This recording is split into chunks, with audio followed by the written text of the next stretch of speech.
सदाशिवसमारम्भां शङ्कराचार्यमध्यमाम् अस्मदाचार्यपर्यन्तां वन्दे गुरुपरम्परां समस्तजनकल्याणे निरतं करुणामयं नमामि चिन्मयं देवं सद्गुरुं ब्रह्मविद्वरं गुरुर्ब्रह्मा गुरुर्विष्णु गुरुर्देवो महेश्वरः गुरुसाक्षात् परं ब्रह्म तस्मै श्री गुरवे नमः। तस्मै श्री गुरवे नमः। मूकं करोति वाचालं पंगुं लङ्घयते गिरिं यत्कृपातमहं वन्दे परमानन्दमाधवम्।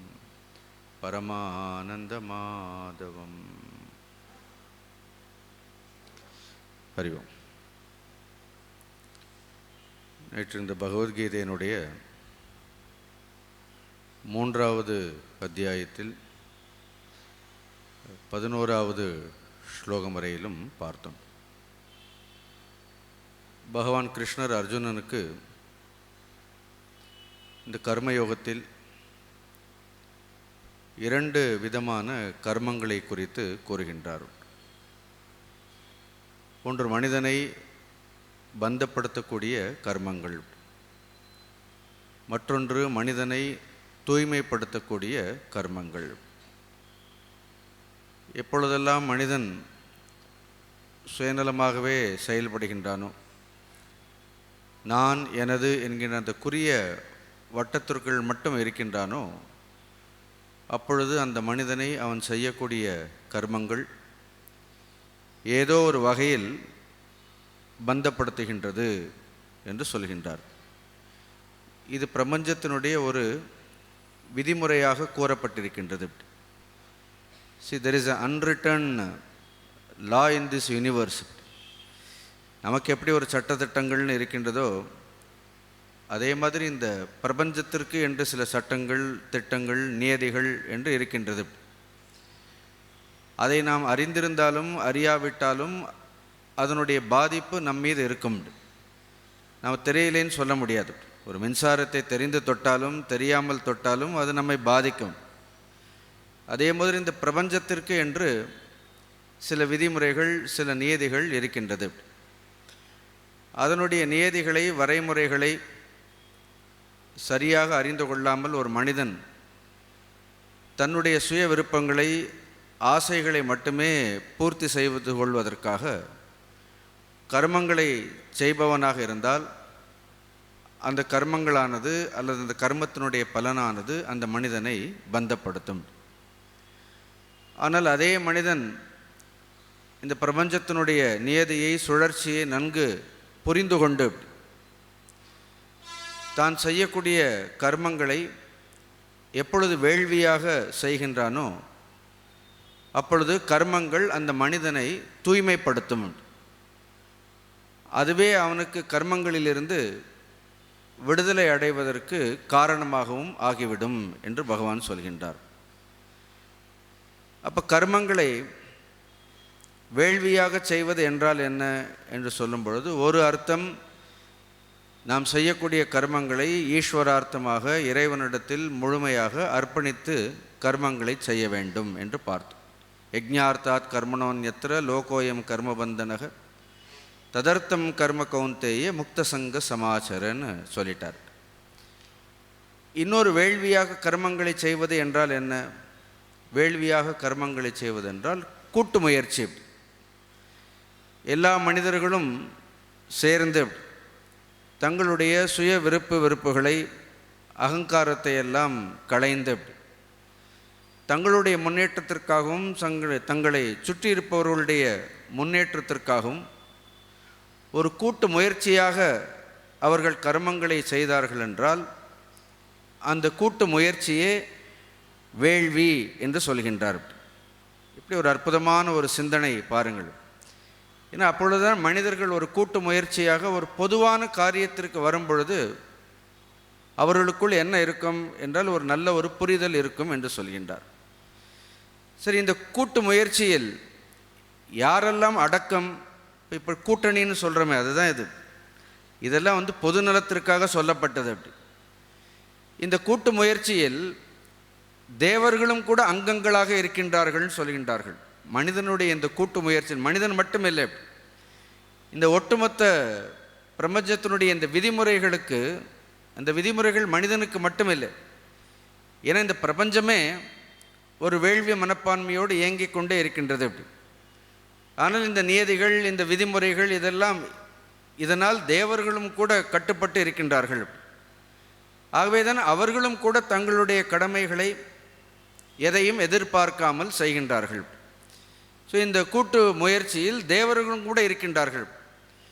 ஆகவே மனிதர்கள் இந்த தேவர்களோடு அல்லது இந்த இயற்கை சக்திகளோடு இணைந்து அதிலிருந்து எடுத்துக்கொள்வது மட்டுமில்லாமல் அந்த இயற்கை சக்திகளையும் வணங்குவதன் மூலமாக, அவற்றிற்கும் மரியாதை செலுத்துவதன் மூலமாக ஒருவரை ஒருவர் அனுசரித்து ஒருவரை ஒருவர் சந்தோஷப்படுத்தி கொண்டு எல்லோரும் ஒரு உயர்ந்த மேன்மையை அடைய வேண்டும் என்று ஒரு அற்புதமான ஒரு சிந்தனை, ஒரு கருத்தை கிருஷ்ணர் சொல்கின்றார். அதான் தேவான் பாவேதானேன தே தேவா பவயந்துவக பரஸ்பரம் பாவயந்தக ஸ்ரேய பரமவாப்சியத. அப்படி இதிலிருந்து எந்த ஒரு மனிதனும் தன்னை தனிமைப்படுத்தி கொள்ளக்கூடாது அப்படிங்கிறத நேற்று சொல்லும் பொழுது சொன்னேன். அது தனிமைப்படுத்தி கொள்வதாலோ அல்லது ஒரு மோதல் போக்கினை கடைபிடிப்பதாலோ நாம் எதை அடைய முடியாது, மேலான நன்மையை நம்மால் அடைய முடியாது. ஒருவேளை மனிதன் இதை கடைபிடிக்காவிட்டால், இப்படி கூட்டு முயற்சியாக ஒரு காரியங்களை அப்படி கூட்டு முயற்சியாக செய்யும் பொழுது எல்லோரும் ஒரே மாதிரி சக்தி வாய்ந்தவர்களாக இருக்க மாட்டார்கள். சில பேருக்கு உடலால் உழைக்கக்கூடிய ஆற்றல் இருக்கும், சிலருக்கு செல்வத்தை கொடுக்கக்கூடிய ஆற்றல் இருக்கும், சிலருக்கு அறிவை பகிர்ந்து கொடுக்கக்கூடிய ஆற்றல் இருக்கும். ஒவ்வொரு மனிதர்களுக்கும் ஏதோ ஒரு வகையில் இந்த உலகத்தில் ஆற்றல் இல்லாதவர்கள் யாரும் இல்லை.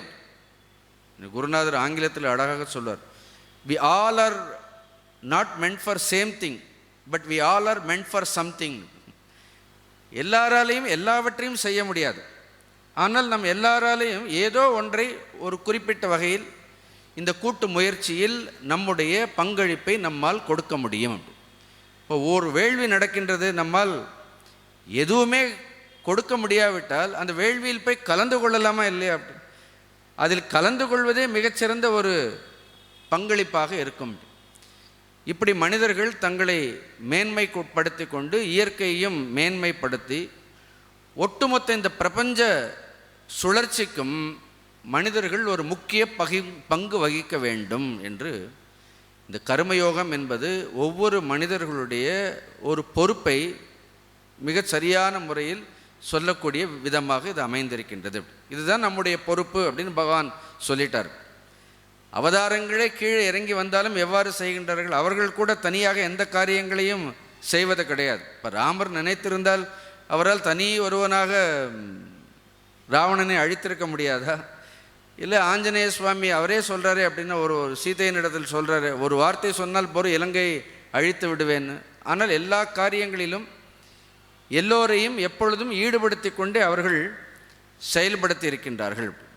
ஒருவேளை அவ்வாறு செயல்படாமல் ஒவ்வொரு மனிதனும் இந்த கூட்டு முயற்சியிலிருந்து அல்லது இந்த இறைவனுக்கு அர்ப்பணம் செய்யக்கூடியதிலிருந்து தேவர்களை மகிழ்விக்காது, தேவ காரியங்களை எல்லாம் செய்யாது, தான் தோன்றியாக தன்னுடைய விருப்பப்படி மட்டுமே செயல்பட்டு இந்த உலக இன்பங்களை அனுபவிக்கக்கூடியவனாக இருந்தால் பகவான் சொல்றார், அவனை மனிதன் என்று என்னால் சொல்ல முடியாது என்று சொல்கின்றார். என்னுடைய பார்வையில் அவன் மனிதனே கிடையாது என்று சொல்கின்றார். அவனை எவ்வாறு கருத வேண்டும் என்பதற்கு கொஞ்சம் கடுமையான வார்த்தைகளை பகவான் பயன்படுத்துகின்றார். 12வது ஸ்லோகம் பார்ப்போம். இஷ்டான் போகான் ஹி ஓ தேவாஹ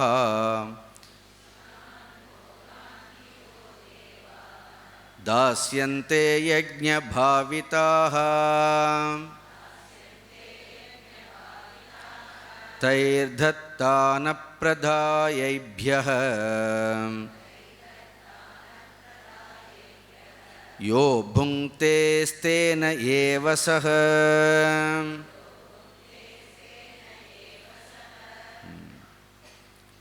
இஷ்டான் போகான்கி வக தேவாக. இவ்வாறு தேவர்களுக்கு செய்ய வேண்டிய கர்மங்களை, தேவ காரியங்களை, இயற்கை சக்திகளுக்கு நாம் செய்ய வேண்டிய ஆராதனைகளை, அதுதான் நைமித்திய கர்மம்னு சொல்கிறோம், செய்ய வேண்டும். இன்னொன்று நேற்று நான் சொன்னேன், ஒரு குறிப்பாக சொன்னேன், நம் சுற்றுப்புறங்களை சுத்தமாக வைத்திருப்பதே, நம்முடைய சுற்றுப்புற சூழலை தூய்மையாக வைத்திருப்பதே தேவர்களுக்கு செய்யக்கூடிய மிகப்பெரிய ஒரு ஆராதனையில் அதுவே ஒரு பகுதியாக இருக்கின்றது. அதனால் எல்லாமே வேள்வி ரூபமாக அக்னி காரியங்களாகத்தான் இருக்க வேண்டும்னு அவசியம் கிடையாது. நம்மை சுற்றி நாம் எதனால் பயன்பெறுகின்றோமோ, எவற்றினால் பயன்பெறுகின்றோமோ அவற்றையெல்லாம் நாம் தூய்மையாக வைத்து கொண்டால் அதுவே நமக்கு பயன் தரக்கூடிய விஷயங்களுக்கு நாம் செலுத்தக்கூடிய மரியாதை. அந்த மரியாதையைத்தான் ஆராதனை என்று சொல்கின்றோம். அவ்வாறு செய்தோம் என்றால் தேவாக, அந்த தேவர்கள், யக்ஞ பாவிதாக, அந்த வேள்வியினால் சந்தோஷமடைந்து அந்த ஆராதனையினால் மகிழ்ந்து இஷ்டான் போகான்கி தாஸ்யந்தே. யார் இவ்வாறு கூட்டு முயற்சியோடு தேவர்களை எல்லாம் ஆராதனை செய்கின்றார்களோ அவர்களுக்கு அந்த இயற்கை சக்திகள், தேவதா சக்திகள் இஷ்டான் போகான் நாம் எதையெல்லாம் விரும்புகின்றோமோ, நம்முடைய எல்லா விருப்பங்களையும் அதுவும் நியாயமான முறையில், தர்மமான முறையில், ஒருவேளை நம்மளுடைய விருப்பங்களில் அதர்மங்கள் இருந்தாலும் கூட அதையும் போக்கக்கூடிய ஆற்றல்கள் இந்த தேவதா சக்திகளுக்கு இருக்கின்றது. ஒருவேளை மனிதன் தவறான வழியில் நடந்தாலும் கூட அந்த தேவர்கள் அந்த மனிதனுக்கு உற்ற நண்பர்களாக இருந்து, மகாபாரதத்திலெல்லாம் படிக்கலாம், மகாபாரதம் காலம் வரைக்கும் மனிதர்களுக்கும் தேவர்களுக்கும் நெருங்கிய தொடர்பு இருந்து கொண்டே இருந்தது. ஒரு விஷயம் நாம் கலி என்று ஏன் சொல்கின்றோம்? கலிக்கு ஒரு காரணம் என்னவென்றால், மனிதர்களுக்கு தேவ சம்பந்தமே இல்லாத ஒரு காலத்தை தான் கலின்னு சொல்கின்றோம். எப்பொழுது கலி வந்ததோ அப்பொழுது மனிதர்களுக்கும் தேவர்களுக்கும் எந்த சம்பந்தமும் இல்லாமல் போய்விட்டது. இல்லைன்னா மகாபாரத காலங்களிலெல்லாம் வேள்வி செய்தார்கள் என்றால் எத்தனையோ மன்னர்களுக்கு இந்திராதி தேவர்கள் எல்லாம் நல்ல நண்பர்களாக இருந்திருக்கின்றார்கள். தேவர்களுக்கும் மனிதர்களுக்கும் ஒரு நெருங்கிய சம்பந்தம் இருந்த ஒரு காலகட்டத்தை நாம் பார்த்திருக்கின்றோம். Now the distance is created. இந்த கலி என்ன பண்ணும்? தொலைவை ஏற்படுத்தும். எதற்கு தொலைவை ஏற்படுத்துகின்றது? மனிதர்களுக்கும் தேவர்களுக்கும் நடுவில் எது தொலைவினை ஏற்படுத்துகின்றதோ அதுதான் கலி. இந்த தொலைவு இல்லாமல் இருந்தால் அதுதான் சத்தியயுகம் சொல்லும். இந்த தொலைவே இல்லாமல் இருந்தால், no there is a distance. இப்போ இருக்கக்கூடிய இந்த சமுதாயத்தில் இருக்கக்கூடிய தி மாடர்ன் யங்ஸ்டர்ஸ், இன்றைக்கு இந்த குழந்தைகளுக்கு, இளைஞர்களுக்கெல்லாம் தேவர்களுக்கு காரியங்களை செய்ய வேண்டும், பித்திருக்களுக்கு காரியங்களை செய்ய வேண்டும்னா ஏதாவது மதிக்கின்றார்கள் அவர்களுக்கு. ஏன்னா இதெல்லாம் அவர்களுக்கு நம்பிக்கை இல்லாமல் போய்விட்டது. இப்படி உயர்ந்த விஷயங்களில், தத்துவங்களில் நம்பிக்கை இல்லாமல் போகக்கூடிய ஒரு காலகட்டத்தை தான் நாம் கலி என்று சொல்கின்றோம். ஆனால் அப்பொழுது எல்லோருக்கும் இந்த நம்பிக்கை இருந்தது. தேவர்களை அப்படி ஆராதனை செய்தால் இஷ்டான் போகான், தர்மமான விருப்பங்களை எல்லாம், அதர்மமான விருப்பங்கள் கிடையாது, மனிதர்களுடைய தர்மமான விருப்பங்களை. அதுலேயே அந்த ஸ்லோகத்தில் பார்த்தீங்கன்னா இஷ்டான் போகான் ஹீ அப்படின்னு ஒரு சப்தம் வேறு இருக்கிறது. அது நல்ல கீழே அண்டர்லைன் பண்ணி வைங்க. ஹீனா அர்த்தம் நிச்சயமாக தவறாது. ஏனென்றால் அவர்கள் கொடுத்தே ஆக வேண்டும் என்று இறைவனால் தேவர்களுக்கு கட்டளையிடப்பட்டிருக்கின்றது. Devas can't take any decision, கொடுக்கலாமா வேண்டாமா என்பதை குறித்து தேவர்கள் முடிவெடுக்க முடியாது. இப்படி மனிதர்கள் ஆராதனைகளை செய்தார்கள் என்றால், தேவர்களை மகிழ்வித்தார்கள் என்றால், ஒரு ஒழுக்கமான வாழ்க்கை வாழ்ந்தார்கள் என்றால், அவர்கள் விரும்பியதை தேவர்கள் அடிமைகள் போல கொடுக்க வேண்டும்னு சொல்கிறார்கள். கொடுப்பவர் எப்படி இருக்கும் பாரு.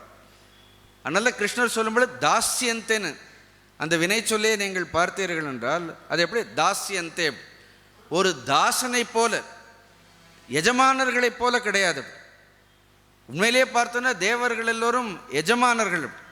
ஆனால் அப்படிப்பட்ட தேவர்கள் மனிதர்களுக்கு எதை கொடுக்கின்றார்கள்? அவர்கள் விரும்பியதை.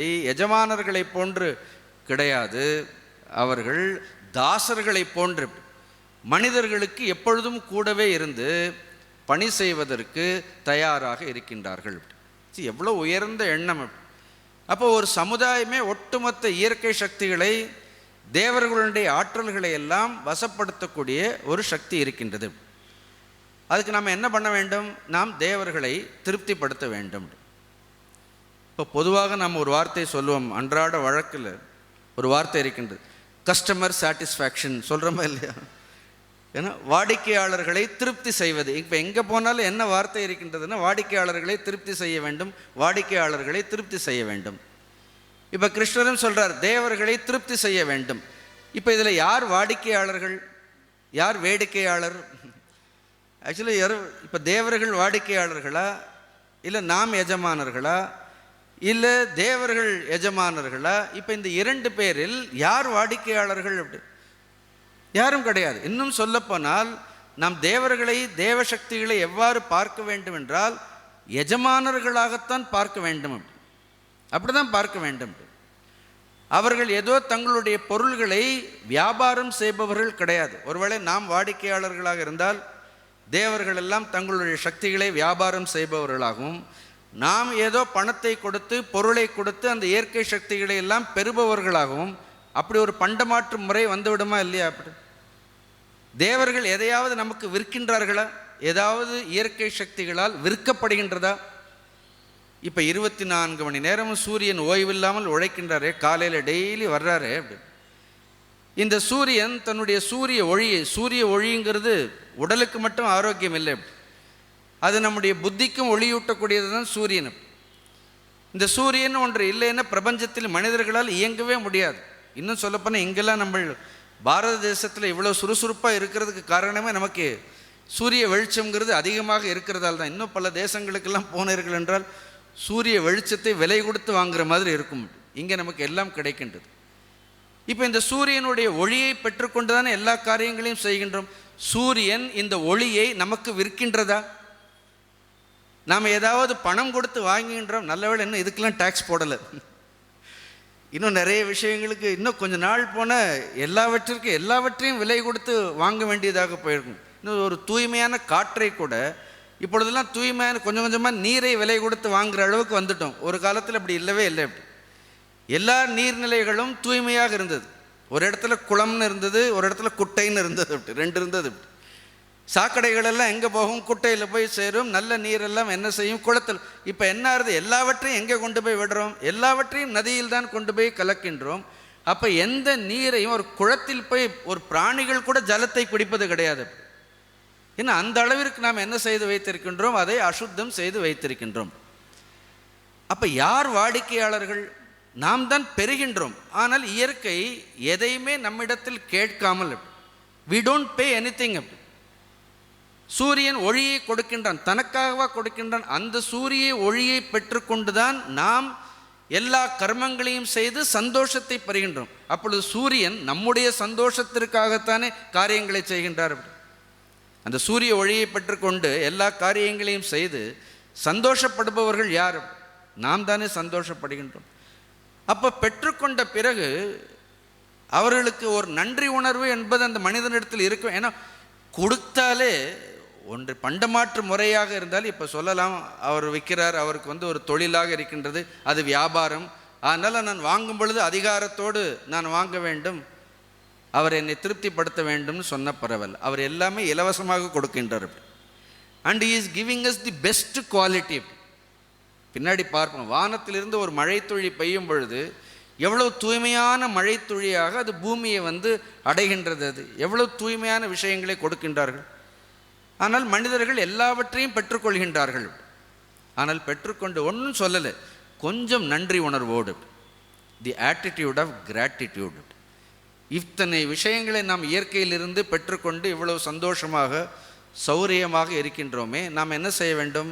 நம்மால் இயன்றதை இயற்கைக்கு, நம்மை சுற்றி இருப்பவர்களோடு பகிர்ந்து உண்ண வேண்டும் என்று அது வேண்டும். அந்த எண்ணம் வேண்டும். பாரதி அழகாக காக்கை குருவி எங்கள் ஜாதியும்பா, நீள் கடலும் மலையும் எங்கள் கூட்டமும், நோக்கும் இடமெல்லாம் நாமின்றி வேறில்லை, நோக்க நோக்க களியாட்டம்னு ஒரு அழகான கவிதையாக இருக்கிறது. காக்கை குருவி எங்கள் ஜாதி, நீள் கடலும் மலையும் எங்கள் கூட்டமும், நோக்கும் இடமெல்லாம் நாமின்றி வேறில்லை. எல்லா இடத்துலையும் என்ன இருக்குது? நான் தான் இருக்கேன். இப்படி பார்த்தால் என்ன இடம்? இப்படி ஒரு வாழ்க்கை வாழ்ந்தால், நீங்கள் சுவாமிஜியெல்லாம் பார்த்திருப்பீர்கள் இல்லை? எப்படி கடைசி வரைக்கும் பாருங்கள், கொஞ்சம் கூட உற்சாகம் குறையாமல், அப்படி உற்சாகம் குறையாமல் அவர்கள் பக்கத்துலலாம் இருந்தாலே போரும் அப்படி. அப்போ அவ்வளவு காரியங்களை அவர்கள் எப்படி சந்தோஷமாக செய்திருக்கின்றார்கள்? ஏனென்றால் நாம் நன்றி கடன் பட்டிருக்கின்றோம் இந்த பூமிக்கு, இதையெல்லாம் கொடுத்த தெய்வத்திற்கு. அதனால் மனிதன் என்றைக்கும் நன்றியோடு இருக்க வேண்டும். இப்படி ஒரு உணர்வு, ஒரு பாவனை ஒரு கர்மத்தை செய்யக்கூடிய ஒரு மனிதனுக்கு வந்துவிட்டால் அவனுடைய கர்மமும் சரி, அந்த செய்பவனும் சரி, அது இரண்டையுமே தூய்மைப்படுத்திவிடும். செயலையும் தூய்மைப்படுத்திவிடும், அது செய்பவனையும் தூய்மைப்படுத்திவிடும். அது மட்டும் இல்லாமல் மேலும் அவன் விரும்பியதை பெறலாம்ங்கிறார். அந்த வார்த்தை இஷ்டான் போகான்கி வகன்னா நமக்கு தேவாக, தேவர்கள் தாஸ்யந்தே. அது தாஸ்யந்தேன்னு சுவாமிஜி சொல்ல, முட்டி போட்டு கொடுப்பார்களாம், தாசர்களை போன்று கொடுப்பார்களாம், எஜமானர்களை போன்று கூட கிடையாது. தாஸ்யந்தே யஜ்ஞபாவிதாக, யஜ்ஞத்தினால் மகிழ்விக்கப்பட்டார். ஒருவேளை இந்த இயற்கையினுடைய நியதியை, பிரபஞ்சத்தினுடைய விதிமுறைகளை ஒரு மனிதன் கவனிக்காவிட்டால், கடைபிடிக்காவிட்டால் என்ன ஆகும்? தைஹி தத்தான், தைஹின அந்த தேவர்களால், தேவைகி இயற்கை சக்திகளால், இறைவனால், தத்தான், தத்தான் என்ன கொடுக்கப்பட்ட, இவற்றையெல்லாம் வைத்துக்கொண்டு தத்தான் அப்பிரதாயைபியக. அப்பிரதாயேபியன மீண்டும் அவர்களுக்கு செய்ய வேண்டிய காரியங்களை செய்யாமல், தேவ காரியங்களை செய்யாமல், இல்லைன்னா ஒரு அதிக வழமையை பெற்றுக்கொண்டு இந்த சமுதாயத்தில் அதை எல்லோரோடும் பகிர்ந்து கொள்ளாமல் தான் மட்டுமே உண்பவனாக இருந்தால், அப்படி தமிழில் சொல்வார்கள், தனித்து உண்போன் மலம் உண்போன்னு சொல்வார்கள். மலம் உண்போன், இப்படி ஒரு வார்த்தையே, தனித்து உண்போன் மலம் உண்போன். ஏன்னா ஒரு காக்கை கூட என்ன பண்ணுறதா, ஒரு காக்கா கூட இருந்தால் 4 பேர் அந்த காக்கா கூட என்ன ஆகுது, கூப்பிட்டு சாப்பிட மாட்டோம். அவ்வாறு எல்லாவற்றையும் அப்பிரதாயைபியக அப்படின்னு. ஏன்னா ஏதோ ஒரு விஷயத்தில் something I have to contribute, என்னுடைய பங்களிப்பு என்பது இந்த சமுதாயத்தில், நான் வாழக்கூடிய உலகத்தில் ஏதோ ஒரு இடத்தில், பேரெல்லாம் எழுதி வைக்கணுன்ட்டு அவசியம் இல்லை, பங்களிப்பு இருக்க வேண்டும். அவ்வாறு இல்லாமல் யோ புங்தே, அதெல்லாம் சிங்குலரில் தான் இருக்குது, எக புங்தே, அந்த புஜ்ஜுங்கிற ஒரு தாத்து, அது அடுத்த பாடலில் சொல்லும்பொழுது உங்களுக்கு இந்த சில நேரம் ரொம்ப நுணுக்கமாக சம்ஸ்கிருதம் படித்தோன்னா இன்னும் கொஞ்சம் ஆர்வமான விஷயங்கள் எல்லாம் அதில் தெரியும் நமக்கு. யோ புங்தே, யார் ஒருவன் உண்கின்றானோ, பகவான் என்ன பண்ணிட்டார், ஸ்தேனையேவ சக, பாப்பா ஸ்தேனையேவன் என, அவன் திருடனை தவிர வேறு யாரும் இல்லைன்னு ஒட்டு மொத்தமாக எல்லாருக்கும் ஒரு ஐடென்டிட்டி கார்டு போட்டுட்டார். அப்படின்னு நாமெல்லாம் ஒரு ஐடென்டிட்டி கார்டு போட்டு தெரிகிறோம். பகவான் என்ன சொல், இப்படி ஒருவன் சுயநலமாக எந்த விதிமுறைகளையும் கடைபிடிக்காமல், தர்மத்தை பற்றி கவலைப்படாமல், just loot, plunder, steal, cheat, எல்லாரையும் ஏமாற்றுவோம், எல்லாவற்றையும் ஆக்கிரமித்து கொள்வோம், யாரை பற்றியும் கவலைப்பட வேண்டாம், இந்த உலகத்தில் கேள்வி கேட்பதற்கு யாருமே இல்லைன்னு இப்படி ஒரு அகங்காரத்தோடு ஒரு மனிதன் தன்னை ஒரு உயர்வாக நினைத்து கொண்டு காரியங்களை செய்தால், பகவான் சொல்றார், அர்ஜுனா என்னுடைய பார்வையில் அவன் திருடன். படைத்தவரே சொல்றார் பாருங்க. இதெல்லாம் படிச்சுட்டு கொஞ்சம் பயமா இருந்தது நமக்கு. ஏன்னா திருடன்னு சொல்றார். ஏன்னா திருடன் என்ன பண்ணுவான், ஈ வில் பி பனிஷ்டு. இந்த உலகத்தில் 2 விதமான திருடர்கள் இருக்கிறார்கள். ஒருத்தர்களுக்கு உடனே தண்டனை கிடைத்து ஜெயிலுக்கு போய் அனுபவிக்கிறார்கள் அப்படின்னு. இன்னொருத்தருக்கு என்ன பண்ணும், அவர்கள் செய்யக்கூடிய கர்மமே என்ன செய்யும், கர்மமே தண்டிக்கும் அப்படின்னு. They may not go to jail என்றாலும், அவர்கள் சிறையில் போய் அனுபவிக்க மாட்டார்கள். ஆனால் அவர்களுடைய கர்ம வினைகளே என்னாகும், அவர்களுடைய சுயநலமே என்னாகும், மனிதர்களை ஏதோ ஒரு உருவத்தில் இந்த பிறவியில் இல்லாவிட்டால் இன்னொரு பிறவியில் அந்த மனிதன் தண்டிப்பான். இல்லைன்னா அடுத்த பிறவியில் சன்னியாசியாக பிறந்து என்ன பண்ணணும், உழைச்சிட்டே இருக்க வேண்டியதுதான், எதையும் எதிர்பார்க்காமல். இப்படி ஒன்று இருக்கு. அப்படி இது ராமகீதைன்னு அத்தியாத்ம ராமாயணத்தில் லக்ஷ்மணனுக்கு ராமர் சொல்வார். அப்படி அதில் இப்படி ஒரு எண்ணம் வரும் அப்படின்னு. ஒருத்தர் மடாதிபதி யாராருன்னா என்ன அர்த்தம்னா, போன பிறவியில் அவர் எதுவுமே செய்யாதவராக இருந்திருப்பார். அப்படி அடுத்த பிறவியில் என்ன ஆகும், அப்படி இருக்குன்னு ஒரு நாய் சொல்கிறதாக இருக்கும். அப்படி சும்மா இது ஒரு ஹாஸ்யத்திற்காக இது இருக்கின்றது. அத்தியாத்ம ராமாயணத்தில் இதெல்லாம் சொல்லப்படுகின்றது. வட்டி முதலுமாக என்ன பண்ணும், அடுத்த பிறவியில் வட்டி முதலுமாக சேர்ந்து இந்த இயற்கை நம்மிடத்திலிருந்து பெற்றுவிடும். அப்படி then we feel the pain. அப்படி இன்னும் இவ்வளோ கஷ்டங்களை அனுபவிக்க வேண்டியதாக இருக்கின்றதேன்னு நம்ம தோணும். அப்படின்னு அதனால்தான் இதையெல்லாம் மனதில் கொண்டு ஒவ்வொரு மனிதர்களும் தங்களுடைய வாழ்க்கையை என்ன பண்ண வேண்டும், சரியான வகையில் வேள்வி முறையில் தேர்ந்தெடுக்க வேண்டும். அது ஒன்றும் கஷ்டமில்லைன்னு சொல்லல். பெரிய தான தர்மங்களை எல்லாம் பண்ணுங்கள், எல்லாவற்றையும் எழுதி வையுங்கள், நீங்கள் அப்படியெல்லாம் எதுவுமே சொல்லலை. நீங்கள் எதுவுமே இல்லாதவர்களாக வாழுங்கள்னு சொல்லலை. இந்த எண்ணத்தோடு, இந்த நன்றி உணர்வோடு, இந்த பணிவோடு இருந்தாலே போரும். அப்படி பணிவோடு இருந்தாலும் போரும். யாவர்க்குமாம் இறைவர்க்கு ஒரு பச்சிலை, அவ்வளோதானே சொல்கிறார்கள். அப்படி எல்லாம் கொடுக்கணும்னு பகவான் ஒன்றும் கேட்கலையே அப்படின்னு. அவருக்கு யாவர்க்குமாம் இறைவர்க்கு சும்மா ஒரு வெத்தலை பத்திரம் புஷ்பம் பலம் தோயம் பின்னாடி சொல்ல போகிறாரு. இதில் என்ன இருக்கிறது? அப்படி போகிற போக்கில் ரெண்டு கும்பிட போட்டுட்டு போகலாமே, இறங்கி உள்ளே போய் கும்பிட்றதுக்கு நேரம் இல்லைன்னா ப்ளீஸ் அந்த நம்பிக்கையாவது மனிதர்களுக்கு இருக்கலாமா இல்லையா? உயர்ந்த விஷயங்களில் ஏன் மனிதர்களுக்கு உயர்ந்த ஞான விஷயங்களில், தர்ம விஷயங்களில் நம்பிக்கை இல்லாமல் போவதற்கு என்ன காரணம் என்று?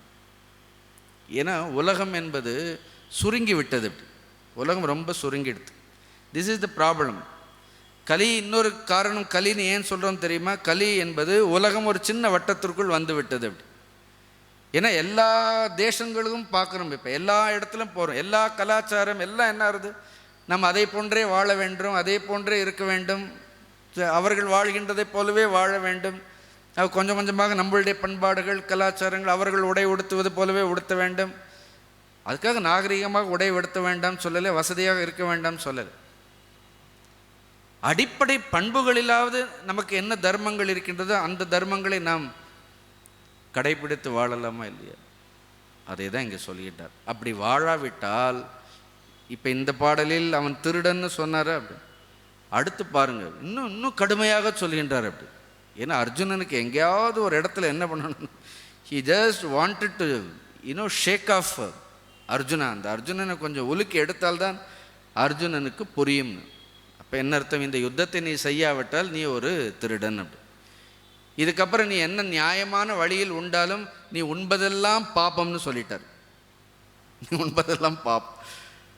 அடுத்த முறை நிம்மதியாக சாப்பிடக்கூட முடியாத போல இருக்குது. அதனால் இதுக்கு தான் சொல்ல, இதுக்கு பகவத்கீதை படிக்காமலே இருந்துடலாம்னு நிறைய பேர் சொல்வார்கள். இதெல்லாம் படித்தாதான் இவ்வளோ ப்ராப்ளம், இவ்வளோ படிக்கிறதே மாறணுங்கிறதுக்காக தான். இதெல்லாம் படித்தா தேவையில்லாமல் அப்புறம் அடுத்த முறை சாப்பிடும் பொழுதே என்ன ஆகுது, உணவு உண்ணும் பொழுதே அப்படிப்பட்டவர்கள் எதை உண்கின்றார்கள்? உணவை உண்ணவில்லை, பாப்பத்தை உண்கின்றார்கள். கொஞ்சம் கடுமையான வார்த்தைகளோடு தான் சாடுகின்றார். தவறு இல்லை. சரி, நான் சொன்னிட்டு எரர் இஸ் ஹியூமன் பீயிங். தவறு இழைப்பது, தவறாக நடப்பது என்பது மனிதனுடைய ஒரு போக்கு. அதை திருத்தி கொள்ளலாமா இல்லையா, மாற்றிக்கொள்ளலாமா இல்லையா அப்படின்னு குருதேவர் சொல்வார், Lord gives a long rope அப்படிம்பார், so that you can comfortably hang yourself around your neck. அதனால் கொஞ்சம் கொஞ்சமாக கொடுத்து பார்க்கிற ஒரு நீளமான கயிறை கொடுத்து பார்க்கிறார் பகவான். அதனால் இறைவன் எப்பொழுதும் மனிதன் ஒரு தவறு செய்தவுடன் உடனே எல்லாம் தண்டனைகளெல்லாம் வர்றதெல்லாம் கிடையாது. உடனே தண்டனைகளெல்லாம் இல்லை. அப்படி திருந்துவதற்கு, மாறுவதற்கு எவ்வளவோ வாய்ப்புகள் நமக்கு கொடுக்கப்படுகின்றது. இறுதி வரைக்கும் எங்கேயாவது ஒரு இடத்துல, கடைசியில் இறுதியில் கூட ஒரு மனிதனிடத்தில் ஒரு மாற்றம் வந்தால் போகிறோம். அந்த காலேஜ மாமேவன் கடைசிலையாவது சொல்கிறாரா இல்லையா? எங்கேயோ ஒரு இடத்துல சொல்லுமா, யூ டேர்ன் அப்படின்னு சொல்கிறோமா இல்லையா? இப்போ 60ஆம் கல்யாணம்னு பண்ணுறோம். ஏன் பண்ணுறோம் அப்படின்னா திரும்பணும்னு அர்த்தம். யூ டேர்ன் அர்த்தம். எங்கேருந்து எந்த நிலையிலிருந்து வந்தோமோ அதை நோக்கி என்ன பண்ண வேண்டும்? ஆங்கிலத்தில் யூ டேர்ன்னா யூ ஹேவ் டு டேர்ன்னு அர்த்தம். இந்த நதி கூட இந்த சங்கமம்னு இருக்கும். அது எந்த இடத்த நதி புனிதம்னு சொல்கிறோமோ அது ஒரு இடத்துல போய் என்ன பண்ணுன்னா அது திரும்பி எங்கிருந்து உற்பத்தியானதோ அந்த உற்பத்தியான திசையை நோக்கியே ஓட முடியும். ஏன் 60ஆம் கல்யாணம் பெருசாக பண்ணி வைக்கிறாங்க தெரியுமா? போரும் இது வரைக்கும் உலக விஷயங்கள் எல்லாம் அனுபவித்தாச்சு, எல்லாம் இருக்குது, இதுவற்றையும் எல்லா பொறுப்புகளையும் கொடுத்து விட்டு யூ டேர்ன் பண்ணி என்ன பண்ணணும்? எங்கிருந்து வந்தோமோ, இந்த பிறவிக்கு எது காரணமாக இருக்கின்றதோ அந்த இறைவனை நாடி உயர்ந்த விஷயங்களை மனம் நாடி செல்ல வேண்டும்ங்கிறதுக்காக தான் ஊரறிய செய்யணுங்கிறார்கள். எல்லாருக்கும் சொல்லணும், எனக்கு 60 வயசு ஆகிடுத்து, இனிமேல் என்னை வேற எங்கேயும் நீங்கள் பார்க்கக்கூடாது, சத்சங்கங்களில் தான் பார்க்கணும். எப்படி வைத்திருக்கிறார்கள் பாருங்கள். இதெல்லாம் எவ்வளோ ஒரு தர்மம். அப்படி இல்லைன்னா மனிதன் உண்பதெல்லாம் பாபம்ங்கிறத பகவான் சொல்கின்றார். கொஞ்சம் கடுமையான வார்த்தைகள், பட்டு கேட்டுக்க வேண்டியது தான். பகவான் தானே சொல்கிறார். யஜ்ஞசிஷ்டாஷினः சந்தः முச்யந்தே சர்வகில்பிஷைः புஞ்சதே தே த்வகம் பாபாः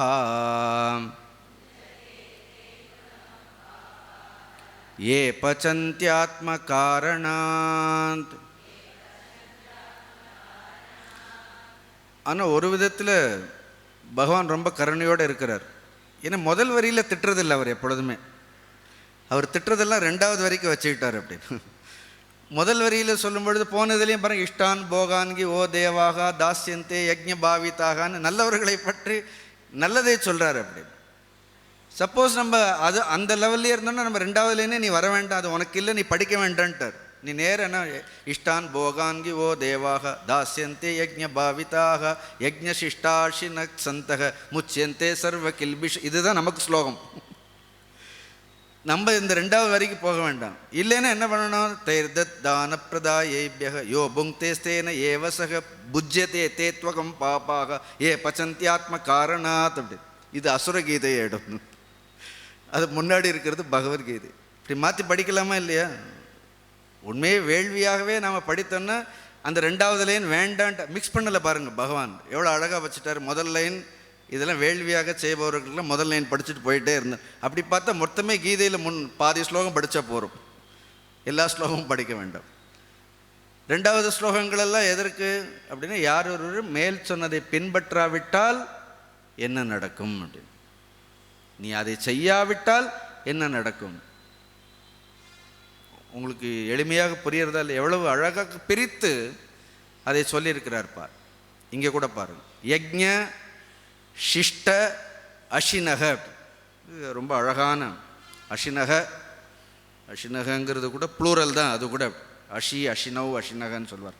அஷினக அஷினகன்னா உண்பவர்கள் எல்லோரும், இவர்களும் உண்கின்றார்கள். உண்கின்றார் வெறும் உணவு மட்டும் கிடையாது, எதையெல்லாம் நாம் அனுபவிக்கின்றோமோ. Ashna means to consume, to take, to enjoy. எதையெல்லாம் அனுபவிக்கின்றோம், நம்ம அனுபவிக்கக்கூடிய அனைத்துமே அது எப்படிப்பட்டதாக இருக்கணும்.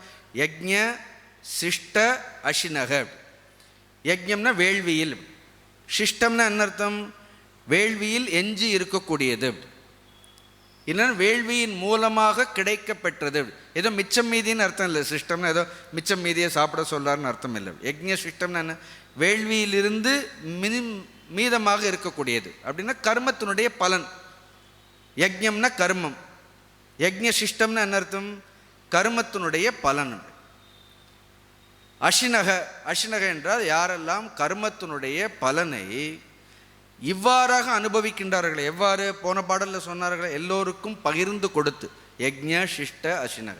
ஏன்னா அது ஏற்கனவே வேள்வியாலே வேள்வியாக செய்து அந்த பலன்கிறது என்ன, கர்ம பலன் என்பது it is a large profit. Swamiji அழகாக சொல்வார், சீக்ரெட் ஆஃப் லார்ஜ் ப்ராஃபிட். அதுதான் கர்மயோகத்திற்கு அவர் கொடுக்குற தலைப்பே. கர்மயோகம்னு சொல்ல மாட்டார் Swamiji, it is a secret of large ப்ராஃபிட்னு சொல்வார். கர்மயோகம் செய்தால் அவ்வளவு லாபத்தை ஈட்டலாம். அப்போ ஒரு வேள்வி செய்கின்றோம், அதிலிருந்து என்ன ஆகுது, ஒட்டுமொத்த சமுதாயமும் சேர்ந்து ஒரு வேள்வியை செய்கின்றோம். இப்போ ஒரு மழை பெய்கின்றது, அந்த மழை என்ன பண்ணுறோம், எல்லோரும் சேர்ந்து அதை அனுபவிக்கின்றோம். So it is just a division of income. அழகான வார்த்தை பார், டிவிஷன் ஆஃப் இன்கம். என்ன லாபம் வருகின்றதோ அந்த லாபத்தை நாம் மட்டும் அனுபவிக்காமல், எவ்வளவு பெரிய கொள்கைகள் சித்தாந்தங்கள் எல்லாம் ஒரு தேசத்திற்கு தேவையானதெல்லாம் கீதையில் சொல்லப்பட்டிருக்கின்றது பாருங்கள். அதை என்ன பண்ண, யஜ்ஞ சிஷ்ட அஷினக. அந்த லாபத்தை எல்லோரோடும் பங்கிட்டு, அப்படி அது ஒன்றும் சமமாக பங்கிட வேண்டும்னு கூட சொல்லலை. அப்படின்னு அவரவர்களுடைய உழைப்புக்கு ஏற்ற மாதிரி அவரவர்களுக்கான பங்கினை கொடுத்து யஜ்ஞ சிஷ்ட அஷினக சந்தக முச்சியந்தே சர்வ கில்பிஷை. அவ்வாறு உண்பவர்கள், அவ்வாறு அனுபவிப்பவர்கள் சர்வ கில்பிஷைகி, எல்லா அசுத்தங்களிலிருந்தும் முச்சியந்தே விடுபடுகின்றார்கள். இப்போ இதிலிருந்து தெரிகிறதா, இம்மாதிரியான கர்மங்கள் மனிதனை மனதை தூய்மைப்படுத்துகின்றது. இந்த ரெண்டு சொன்ன, ஒன்று பந்தப்படுத்துகின்றது, ஒன்று தூய்மைப்படு. கடைசி வரைக்கும் இதுதான் நமக்கு ஞாபகம் வச்சுக்கணும் கர்மயோகத்தை. கர்மயோகம் எதுக்கு அப்படின்னு கேட்டால், கர்மயோகங்கிறது மனதை தூய்மைப்படுத்துவதற்கு. அப்புறம் யக்ஞ சிஷ்ட அஷினக. இன்னொரு யக்ஞ சிஷ்டம்னா என்ன அர்த்தம்? ஒன்று ப்ராஃபிட்னு சொல்கிறோம். யக்ஞ சிஷ்ட அஷினம்னா வேள்வியில் மிஞ்சியதுன்னு என்ன அர்த்தம்? இப்போ வேள்வி யாருக்காக செய்யப்படுகின்றது? ஈஸ்வரார்த்தமா இல்லை, இறைவனுக்காக செய்யப்படுகின்றோமா இல்லையா? அப்போ வேள்வியில் எஞ்சியது என்றால் எது பிரசாதமாக கொடுக்கப்படுகின்றதோ. அப்போ இந்த உலகத்தில் எது நமக்கு கிடைத்தாலும் அதை நாம் எவ்வாறு பார்க்க வேண்டும்? அது இறைவனுடைய பிரசாதமாக அதை நினைக்க வேண்டும். உங்களுக்கு தெரிஞ்சிருக்கும், 2 புத்தி இருக்கின்ற. ஒன்று அர்ப்பண புத்தி, இரண்டாவது என்ன? பிரசாத புத்தி. அப்படி யக்ஞ சிஷ்ட அஷினகன யார் ஒருத்தர் எல்லாவற்றையும் இயற்கையினுடைய பிரசாதமாக, வரமாக, கொடையாக, இறைவனுடைய அருளாக நினைத்து கொண்டு அந்த பிரசாதம். அப்படி பிரசாதம்னு வந்துட்டு இப்போ கூட பார்த்த பிரசாதம் போடுவர்கள் எல்லாம் நானே பார்த்துருக்கேன். முதல்ல தனியாக எடுத்து வைத்துக் கொள்வார்கள். சுண்டல் போட்டால் முதல்ல கொஞ்சம் ஒரு சட்டியில் அப்படி கிடையாது. முதல்ல எல்லாம் டிஸ்ட்ரிபியூட் பண்ணிட்டு மிச்சம் இருந்தால் தான் சாப்பிடணும். அப்படி முதலே நாம் கொஞ்சம் எடுத்து வச்சுட்டு என்ன பண்ணணும், அப்புறம் எல்லாருக்கும் டிஸ்ட்ரிபியூட் பண்ண, அதுக்கு பேர் பிரசாதம் கிடையாது. இது சில நேரம் செய்வோம். முதல்ல நம்ம தனியாக எடுத்து வச்சுப்போம், அப்புறம் எல்லோரும் நமக்கு காலியாகிடக்கூடாதுன்னு. கடைசியில் நமக்கு இல்லைன்னாலும் பரவாயில்ல. மகாபாரதத்தில் ஒரு கதை, இப்போ அதெல்லாம் சொல்ல போனேன்னா 1 மணி நேரம். முத்கலர்னு ஒரு முனிவர், நீங்கள் படித்து பாருங்கள் இந்த கதையை. முத்கலர் எவ்வளோ அவருடைய தானம், அவருடைய வாழ்க்கையை தூர்வாச ரிஷி போய் பரீட்சை செய்வார். அவ்வளோ பரீட்சை செய்வார். எவ்வளோ பரீட்சை செய்ய அந்த முத்கலர் அசையாமல் இருப்பார். கொஞ்சம் கூட அந்த தர்மத்திலிருந்து மாறாமல் இருப்பார். நான் அந்த முத்கலருடைய சரித்திரத்தில் எழுதியிருக்கேன். அப்படியெல்லாம் வாழ்ந்திருக்கின்றார்கள். அப்படி எல்லாவற்றையும் பங்கெடுத்து முச்சியந்தே சர்வ கில்பிஷைகி, அவர்கள் எல்லா பாபங்களிலிருந்தும் அவர்கள் விடுதலை அடைகின்றார்கள். இப்போ 2வது லைன் படிப்போமா வேண்டாமா? அது நமக்கா இல்லையா அப்படின்னு. சரி, எங்கேயாவது ஒரு இடத்துல நமக்குள்ளே ஒரு சுயநலம், இன்னும் நமக்கு ஏதாவது ஒரு எதிர்பார்ப்பு, இன்னும் ஒரு அகங்காரம் அப்படின்னு ஒன்று இருந்ததுன்னா, இன்னும் கொஞ்சம் இருந்தால் அர்த்தம். அதான் இந்த பதஞ்சலி முனிவரை சொல்லும் பொழுதுலாம் சொல்லுவாங்களா, அவர் இந்த திருவையாறு, நாகப்பட்டினம் இந்த பக்கம்லாம் போகும்பொழுது எங்கே பார்த்தாலுமே சிவலிங்கமாக தெரிஞ்சதான். அதனால் எங்கே காலை வச்சாலும் அந்த லிங்கத்தின் மேலே வைக்கணுன்ட்டு உடனே பாம்பு உருவமாக எடுத்து என்ன பண்ணாரோ, ஊர்ந்து போனாராம் அப்படின்னு. அதனால் இதையெல்லாம் நம்ம படித்த அப்புறம் எந்த நேரம் 24 மணி நேரம் பணிவோடு தான் இருக்க வேண்டும். மனிதர்கள் அதிகாரமாக இருப்பதற்கு ஒரு வாய்ப்பே இல்லை. அவ்வளோ பணிவோடு இருக்க வேண்டும். இருந்தாலும் 2வது லைன் படிப்பேன்னா, எங்கேயாவது ஒரு இடத்துல ஏதாவது ஒரு எதிர்பார்ப்புகள், கொஞ்சம் ஒரு மாலை மரியாதை எதிர்பார்க்கக்கூடிய அந்த எண்ணங்கள் வந்துவிடும் நம்ம எவ்வளோ படித்தாலும். அதனால சில நேரம் வெளியிலேயே தலை காட்டாமல் இருக்கிறது நல்லது தோணும் இருக்கு. இந்த புஞ்சதே அப்படிப்பட்ட தேன புஞ்சதே து அகம் பாப்பாக ஏ பச்சந்தி ஆத்ம காரணாது. அப்படிப்பட்டவர்கள் ஒருவேளை இந்த வேள்வி மனப்பாடியோடு வாழாதவர்கள் புஞ்சத்தே, நல்ல வார்த்தை. இந்த புஜ்ஜுங்கிற அந்த தாத்து அதுதான் சொல்ல வந்தேன். கொஞ்சம் சமஸ்கிருதத்தில் ஆர்வம் இருந்தால் உங்களுக்கு சொல்கிறேன். புஜ் அப்படின்னா டு என்ஜாய்ன்னு அர்த்தம், அனுபவிக்கிறதுன்னு அர்த்தம். இங்கே கூட புஞ்சத்தே அப்படின்னு போடும்போது அவர் என்ன பண்ணிட்டார் அப்படின்னா, இது ஆங்கிலத்தில் நாங்கள் சொல்லும் பொழுது, கிராமர் படிக்கும் பொழுது இட் இஸ் 7th கான்ஜுகேஷன். கிராமரில் 10 கான்ஜுகேஷன்ஸ் இருக்கும் நேச்சர். அதில் பரஸ்மைபதி, ஆத்மைபதின்னு ஒரு தாத்து பரஸ்மைபதியிலையும் இருக்கும், ஆத்மநேபதியிலையும் இருக்கும். பரஸ்மைபதியாக இருந்தால் அது பிறருக்கு சொல்கிற மாதிரி இருக்கும், ஆத்மநேபதியாக இருந்தால் தனக்கேங்கிற மாதிரி. இங்கே புஞ்சதே கூட எந்த தாத்து, அது 7வது கான்ஜுகேஷனில் பார்த்தா ஆத்மநேபதியில் இருக்குது அப்படின்னு. அதுவும் சுயநலம், தாத்து கூட சுயநலமாக இருக்கிறது. அங்கே இருக்கக்கூடிய இந்த வினை சொல்லே எப்படி போட்டிருக்கிறார் அப்படின்னா, அதே பரஸ்மைபதியில் போடலை அவர். அங்கே கூட புங்தேன்னு சொன்னார். இங்கே சொல்லும் பொழுது என்ன பண்ணிட்டார், புஞ்சத்தேன்ட்டார். அதுவே ஆத்மநேபதியில் இருக்குது. புஞ்சத்தே தே, அவர்கள் உண்கின்றார்கள். எதை உண்கின்றார்கள்? தூ, ஒரு விஷயம் போட்டு தூன்னு கவனிக்கணும்னு அர்த்தம். எதை உண்கின்றார்? அகம் புஞ்சத்தே அப்படி. அகம்னா என்ன அர்த்தம்? அகம்னா பாபத்தை உண்கின்றார்கள்.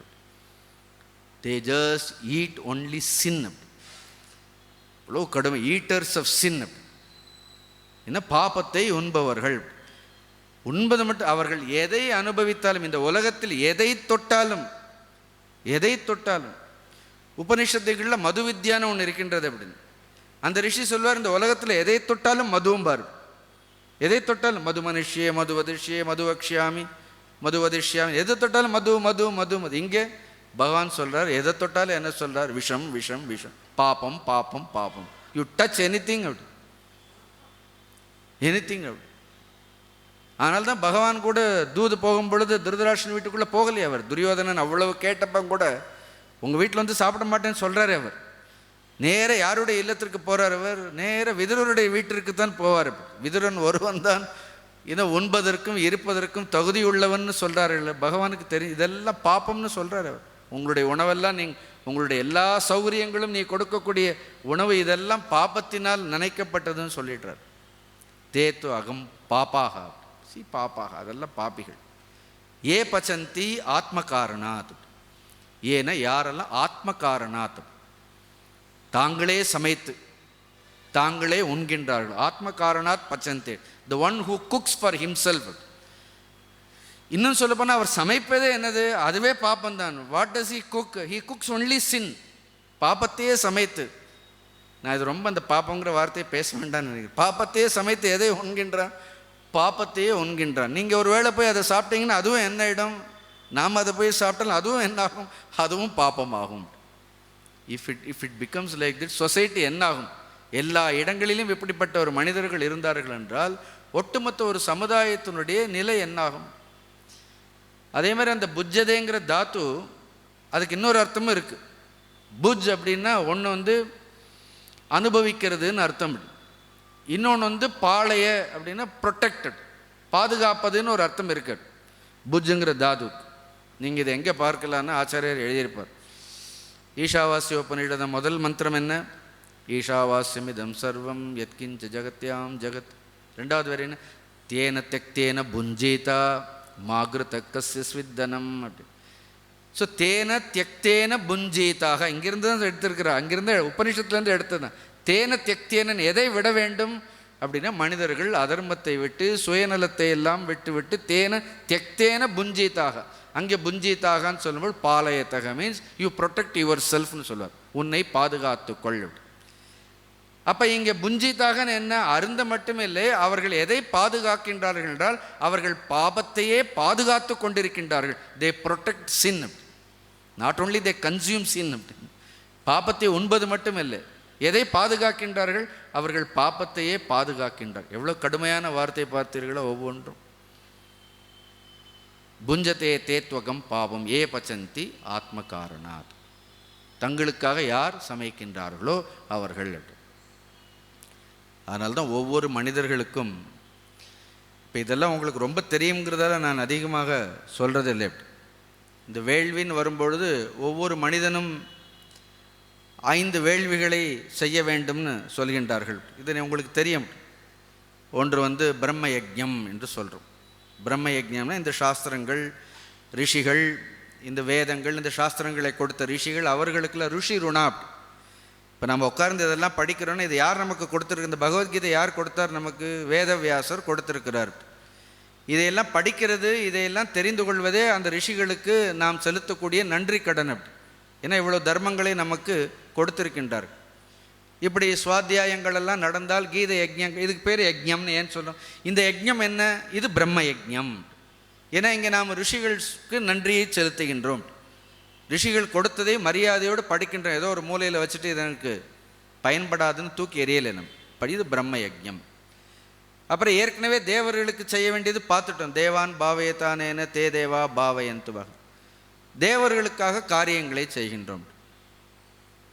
அடுத்து பித்ருக்களுக்காக, அப்படி முன்னோர்களுக்காக. இதில் நிறைய சந்தேகங்கள் பொதுவாக இப்போ இருக்கக்கூடிய இளைஞர்களெல்லாம் கேட்டால், இப்போ நீங்கள் சொல்கிறீங்க முன்னோர்களெல்லாம் இறந்து போயிட்டார்கள், அப்புறம் நீங்கள் அவர்களுக்கு கொடுக்கக்கூடிய இந்த முன்னோர்களுக்கு கொடுக்கக்கூடிய இந்த உணவுகளை எல்லாம் எப்படி அவர்கள் உண்பார்கள்? அவங்க திருப்பி இன்னொரு பிறவி வேறு எடுத்திருப்பார்கள் சொல்கிறீர்கள். அப்புறம் நீங்கள் இதை செய்து கொண்டே இருக்கின்றீர்களே, இது நம்முடைய முன்னோர்களுக்குத்தான் இந்த உணவை எல்லாம் நாம் படைக்கின்றோம்னு. எக்ஸாக்ட்லி இறந்தவர்களுக்கு நாம் படைக்கலை. இந்த உணவு நாம் செய்கிறோம், இந்த ஸ்ரார்த்தத்தில் படைக்கக்கூடிய அந்த உணவுங்கிறது இறந்தவர்களுக்கு போகிறது இல்லை. நம்முடைய முன்னோர்கள் ஒன்றும் அதை உண்பது கிடையாது. இப்போ வேள்வியில் ஒரு ஆகுதி இடுகின்றோமே இல்லையா? அந்த வேள்வியில் இடக்கூடிய ஆகுதி எங்கே செல்கின்றது? அது எங்கே நேரடியாக தேவலோகத்திற்கு சென்று அந்த தேவலோகத்தில் இருப்பவர்கள் அந்த ஆகுதியை எல்லோரும் பங்கிட்டு கொண்டு என்ன செய்கின்றார்கள், அந்த தேவர்கள் மனிதர்களுக்கு மீண்டும் நலனை வழங்குகின்றார்கள். அப்படி இந்த உலகத்தில் தன்னுடைய மூதாதையர்களை நினைத்து கொண்டு யாரொருவர் இங்கே ஸ்ரார்த்த கர்மங்களை எல்லாம் செய்கின்றார்களோ, இங்கே செய்யக்கூடிய அந்த ஸ்ரார்த்த கர்மத்தினுடைய பலன்கள் எல்லாம் எங்கே செல்கின்றது அப்படின்னா பித்ருலோக வாசிகளுக்கு செல்லும். எங்கே தேவலோக வாசிகளுக்கு ஆவதிகள் செல்கின்றது போல அங்கே பித்ருலோக தேவதைகள், அசிதர் அப்படின்னு ஒரு தேவதை இருக்கிறது. தேவலோகத்துக்கு இந்திரன் இருக்கின்ற மாதிரி பித்ருலோகத்திற்கும் தேவதைகள் எல்லாம் இருக்கின்றார்கள். இங்கே மனிதர்கள் இந்த ஸ்ரார்த்த கர்மங்களை எல்லாம் செய்வது எங்கே போகின்றது, அது பித்ருலோகத்தில் இருக்கக்கூடிய அந்த பித்ரு தேவதைகளை மகிழ்விக்கின்றது. அதனால் மகிழ்ந்த பித்ருக்கள் தங்களுடைய அந்த அதை செய்யக்கூடியவர்களுக்கு சந்ததிகளை வழங்குகின்றார்கள். இப்படியெல்லாம் இருக்கின்றது. இதெல்லாம் கண்களுக்கு புலப்படாத விஷயங்கள். அதனால்தான் இதையெல்லாம் செய்ய வேண்டும்னு சொல்கிறார். பித்ரு காரியங்களை செய்ய வேண்டும். யாரோ என்னை கேட்டார், ஒரு தடவை கயாவில் போய் செய்துட்டு அப்புறம் செய்யவே வேண்டும். அப்படி இல்லை, கயாவில் போய் செய்தால் ரொம்ப விசேஷம். திருப்பி போயிட்டு வந்தாலும் என்ன பண்ண வேண்டும், இந்த காரியங்களை நம்மால் இயன்ற வரை செய்து கொண்டே தான் இருக்க வேண்டும், செய்து கொண்டே இருக்க வேண்டும். பித்ரு காரியங்கள், தேவ காரியங்கள், பிரம்ம யஜ்ஞம், நிரு யஜ்ஞம். நிரு யஜ்ஞம் சக மனிதர்களுக்கு செய்ய வேண்டிய காரியங்கள்.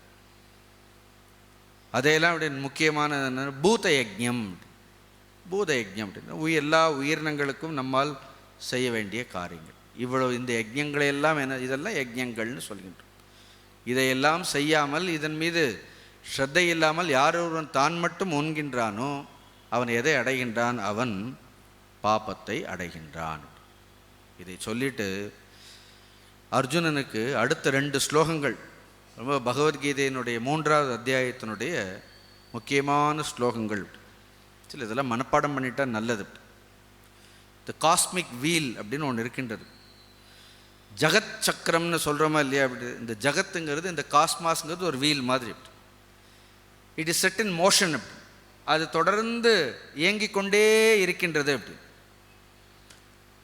அது எவ்வாறு இயங்குகின்றது அப்படின்னா கர்மங்களினால் அது இயங்குகின்றது. அப்படி ஸோ ஒரு பெரிய it is a giant wheel.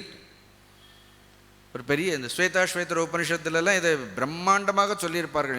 இன்னும் விரிவாக பார்க்கலாம் அதிலெல்லாம். இங்கே சிம்பிளாக 2 ஸ்லோகத்தில் சொல்லி முடிச்சிட்டார். இந்த ஜகத் சக்கரம்னு என்ன அர்த்தம்? இதெல்லாம் கர்மத்தை செய்ய வேண்டியவர்களுக்கு, யார் கர்ம அதிகாரிகளோ அவர்கள் இந்த ஜகத்தை நிர்வகிக்க இதையெல்லாம் செய்ய வேண்டும். ஒரு விஷயத்தை நீங்கள் எப்பொழுதும் ஞாபகம் வைத்துக் கொள்ளுங்கள். நாம் செய்யக்கூடிய காரியத்தை யாரும் கவனிக்கவில்லை அப்படின்னு நினைக்கிறதே ஒரு அறியாமை. எந்த ஒரு காரியம் செய்தாலும் ஒரு தனி மனிதன் தனியாக செய்யக்கூடிய காரியமானது அது இந்த பிரபஞ்சத்தையும் பாதிக்கின்றது. You do something sinful activity by individual. ஒரு வெஷ்டி, ஒரு தனி மனிதன் தவறான ஒரு காரியத்தை செய்தான் என்றால் அந்த தனி மனிதனுடைய காரியம் அந்த தனி மனிதனை மட்டும் இல்லை அப்படின்னு, இட் கிவ்ஸ் அன் இம்பேக்ட். அது பிரபஞ்சத்திலும் ஒரு தாக்கத்தை ஏற்படுத்துகின்றது. அப்படி அதே போன்று ஒரு மனிதன், தனி மனிதன் ஒரு நல்ல காரியத்தை செய்தான் என்றால் அவன் செய்யக்கூடிய நல்ல காரியம் ஒட்டுமொத்த பிரபஞ்சத்திலும் ஒரு தாக்கத்தை ஏற்படுத்துகின்றது. அப்போ நம்ம இங்கே என்னெல்லாம் செய்கிறோமோ, எப்படி நம்ம கண்ணாடி முன்னாடி போய் நின்னா என்ன ஆகுது, கண்ணாடி நம்மை பிரதிபலிப்பது போன்று மனிதனுடைய ஒவ்வொரு நற்செயல்களும் தீச்செயல்களும் எங்கே அது வெளிப்படுகின்றது என்றால் ஒட்டுமொத்த பிரபஞ்சத்தில் அது வியாபித்து கொண்டிருக்கின்றது.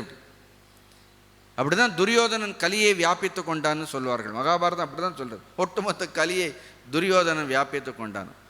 துவாபார யுகத்தை சகுனி வியாபித்து கொண்டான். இப்படி ஒவ்வொருத்தர் யுகத்திற்கும் ஒரு புருஷர்களை வைத்திருக்கிறார்கள். அப்போ மனிதனுடைய எல்லா செயல்களும் என்னது, இட் கிரியேட்ஸ். அதனால் நாம் செய்யக்கூடிய இங்கே ஒரு யஜ்ஞம் பண்ணுறோன்னு என்ன ஆகும், இது ஏதோ உங்களுக்கு மட்டும் இல்லை, இங்கே செய்யக்கூடிய இந்த வேள்வி ஒட்டுமொத்த பிரபஞ்சத்திற்கு எதை ஏற்படுத்தும், ஒரு நல்ல ஒரு தாக்கத்தை ஏற்படுத்தும். இங்கே கீதை பேசுகிறதால் நாம் மட்டும் பயன்படலை, it will have a positive influence. அதனால தான் இந்த மாதிரி காரியங்கள் இடைவிடாமல் நடந்து கொண்டே இருக்க வேண்டும். உங்களுக்கு சுவாமிஜியில் 365 நாட்களும் செய்து கொண்டே இருந்தார்கள், ஒரு நாள் இல்லாமல். 365 days, 365. அவர் கீதை பேசாத நாளே கிடையாது.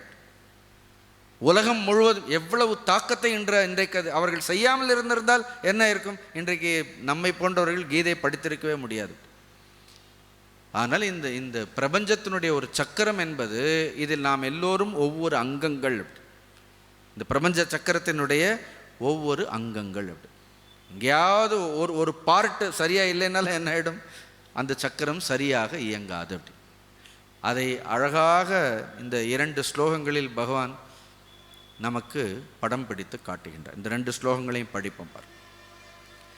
அன்னாத் பவந்தி பூதானி பர்ஜன்யாத் அன்ன சம்பவஹ யஜ்ஞாத் பவதி பர்ஜன்யஹ யஜ்ஞ கர்ம சமுத்பவஹ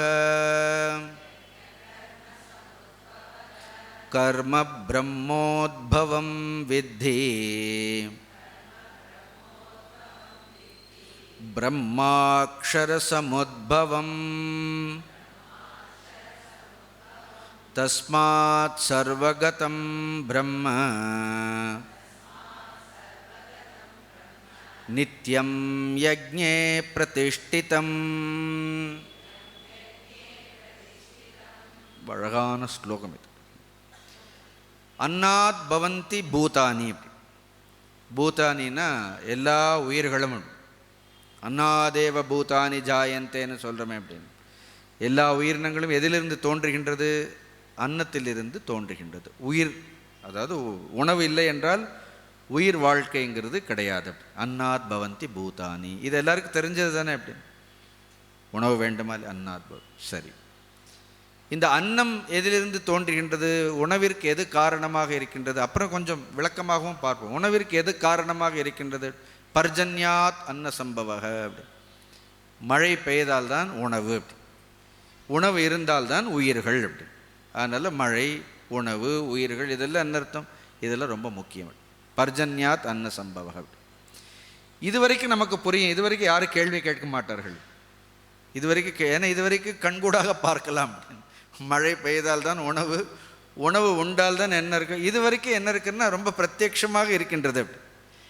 இப்போ அடுத்து சொல்கிறது நம்மளுடைய கண்களுக்கு புலப்படாத விஷயங்கள். உடனே இங்கே தான் சந்தேகம் வரும். அடுத்து சொல்லும்போது யஜ்ஞாத் பவதி பர்ஜன்யக அப்படின்னு. வேள்வி செய்தால்தான் என்னாகும்? வேள்வி செய்தால்தான் மழை பெய்யும் அப்படின்னு சொல்லு. அப்போ வேள்விக்கும் மழைக்கும் என்ன தொடர்புன்னு உடனே அதை நேரடியாக பார்க்க முடியாத அல்ல. இப்போ மற்ற 2 அன்னாத் பவதி பூதானி பர்ஜன்யாத் அன்ன சம்பவக நேரடியாக தெரியாது. இப்போ வேள்விக்கும் நேரடியாக மழைக்கும் என்ன தொடர்பு அப்படின்னு உடனே கேட்பார்கள். எல்லா தேசத்திலும் வேள்வியெல்லாம் செய்யலையே, மழை பெய்கின்றது அப்படின்னா நாம் இந்த தேசத்தில் செய்கிறோம். அங்கே செய்பவர்கள் இங்கே கீதையில் சொல்கிற மாதிரி அக்னி காரியங்களை செய்யாவிட்டாலும் கூட அங்கேயும் சுயநலம் இல்லாமல் நல்ல காரியங்களை செய்யக்கூடியவர்கள். என்ன நல்லவர்கள் இந்தியாவில் மட்டும்தான் இருக்கிறார்களா? எல்லா தேசத்திலும் சுயநலம் இல்லாத மனிதர்கள்லாம் இருக்கின்றார்கள். ஒருவேளை அக்னி காரியம் செய்யாவிட்டாலும் தேவர்கள் அதனால் மகிழ்வார்கள். இல்லைன்னா நாம் இங்கே லோகா சமஸ்தா சுகினோ பவந்துன்னு தானே சொல்கிறோம். இங்கே செய்யக்கூடிய நல்ல காரியங்கள் ஒட்டுமொத்த உலகத்திற்குமே என்ன ஆகுது? அது நன்மையை கொடுக்கக்கூடிய காரியங்களாக இருக்கும். ஒரு வேள்வியாக செய்தால் எல்லோரும் பயனடைவார்கள். இந்த வேள்வியிலிருந்து மழை பெய்கின்றது என்பதை கொஞ்சம் விஞ்ஞானபூர்வமாக கூட நம்ம சொல்லி நியாயப்படுத்தலாம். ஆனால் அதை நம்மளுடைய வேதங்களில் பார்க்கும்பொழுது ரொம்ப தெளிவாக சொல்கின்றார்கள். அக்னௌ பிராஸ்த ஆகுதிகி. ஒரு அக்னியில் என்ன பண்ணுறோம்? அக்னியில் ஒரு ஆகுதியை இட்டோம் என்றால் சம்யக் ஆதித்யம் உபதிஷ்டதே அப்படின்னு.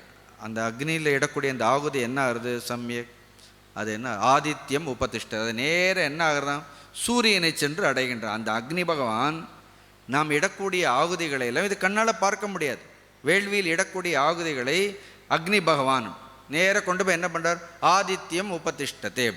அவர் சூரிய மண்டலத்தில் கொண்டு போய் அந்த ஆகுதிகளை விடுகின்றார்கள். இப்போ இதெல்லாம் சொன்னேன்னா இதை மட்டும் தனியாக கட் பண்ணி எடுத்து இன்னும் இந்துக்கள் மூட நம்பிக்கைகள் இருக்கிறார்கள், இதுதான் சனாதன தர்மம்னு சொல்வார்கள். ஏன்னா இதனுடைய அர்த்தங்கள், இதனுடைய நோக்கங்கள் அவங்களுக்கு புரியாது. ஆதித்யம் உபதிஷ்டத்தை, ஆதித்யா ஜாயத்தே விருஷ்டிகை. அப்படி அப்புறம் மழை எங்கிருந்து வருகின்றது? மழை என்பது ஆதித்யாத் ஜாயத்தே விருஷ்டி, சூரியனிலிருந்து மழை என்பது பெய்கின்றது.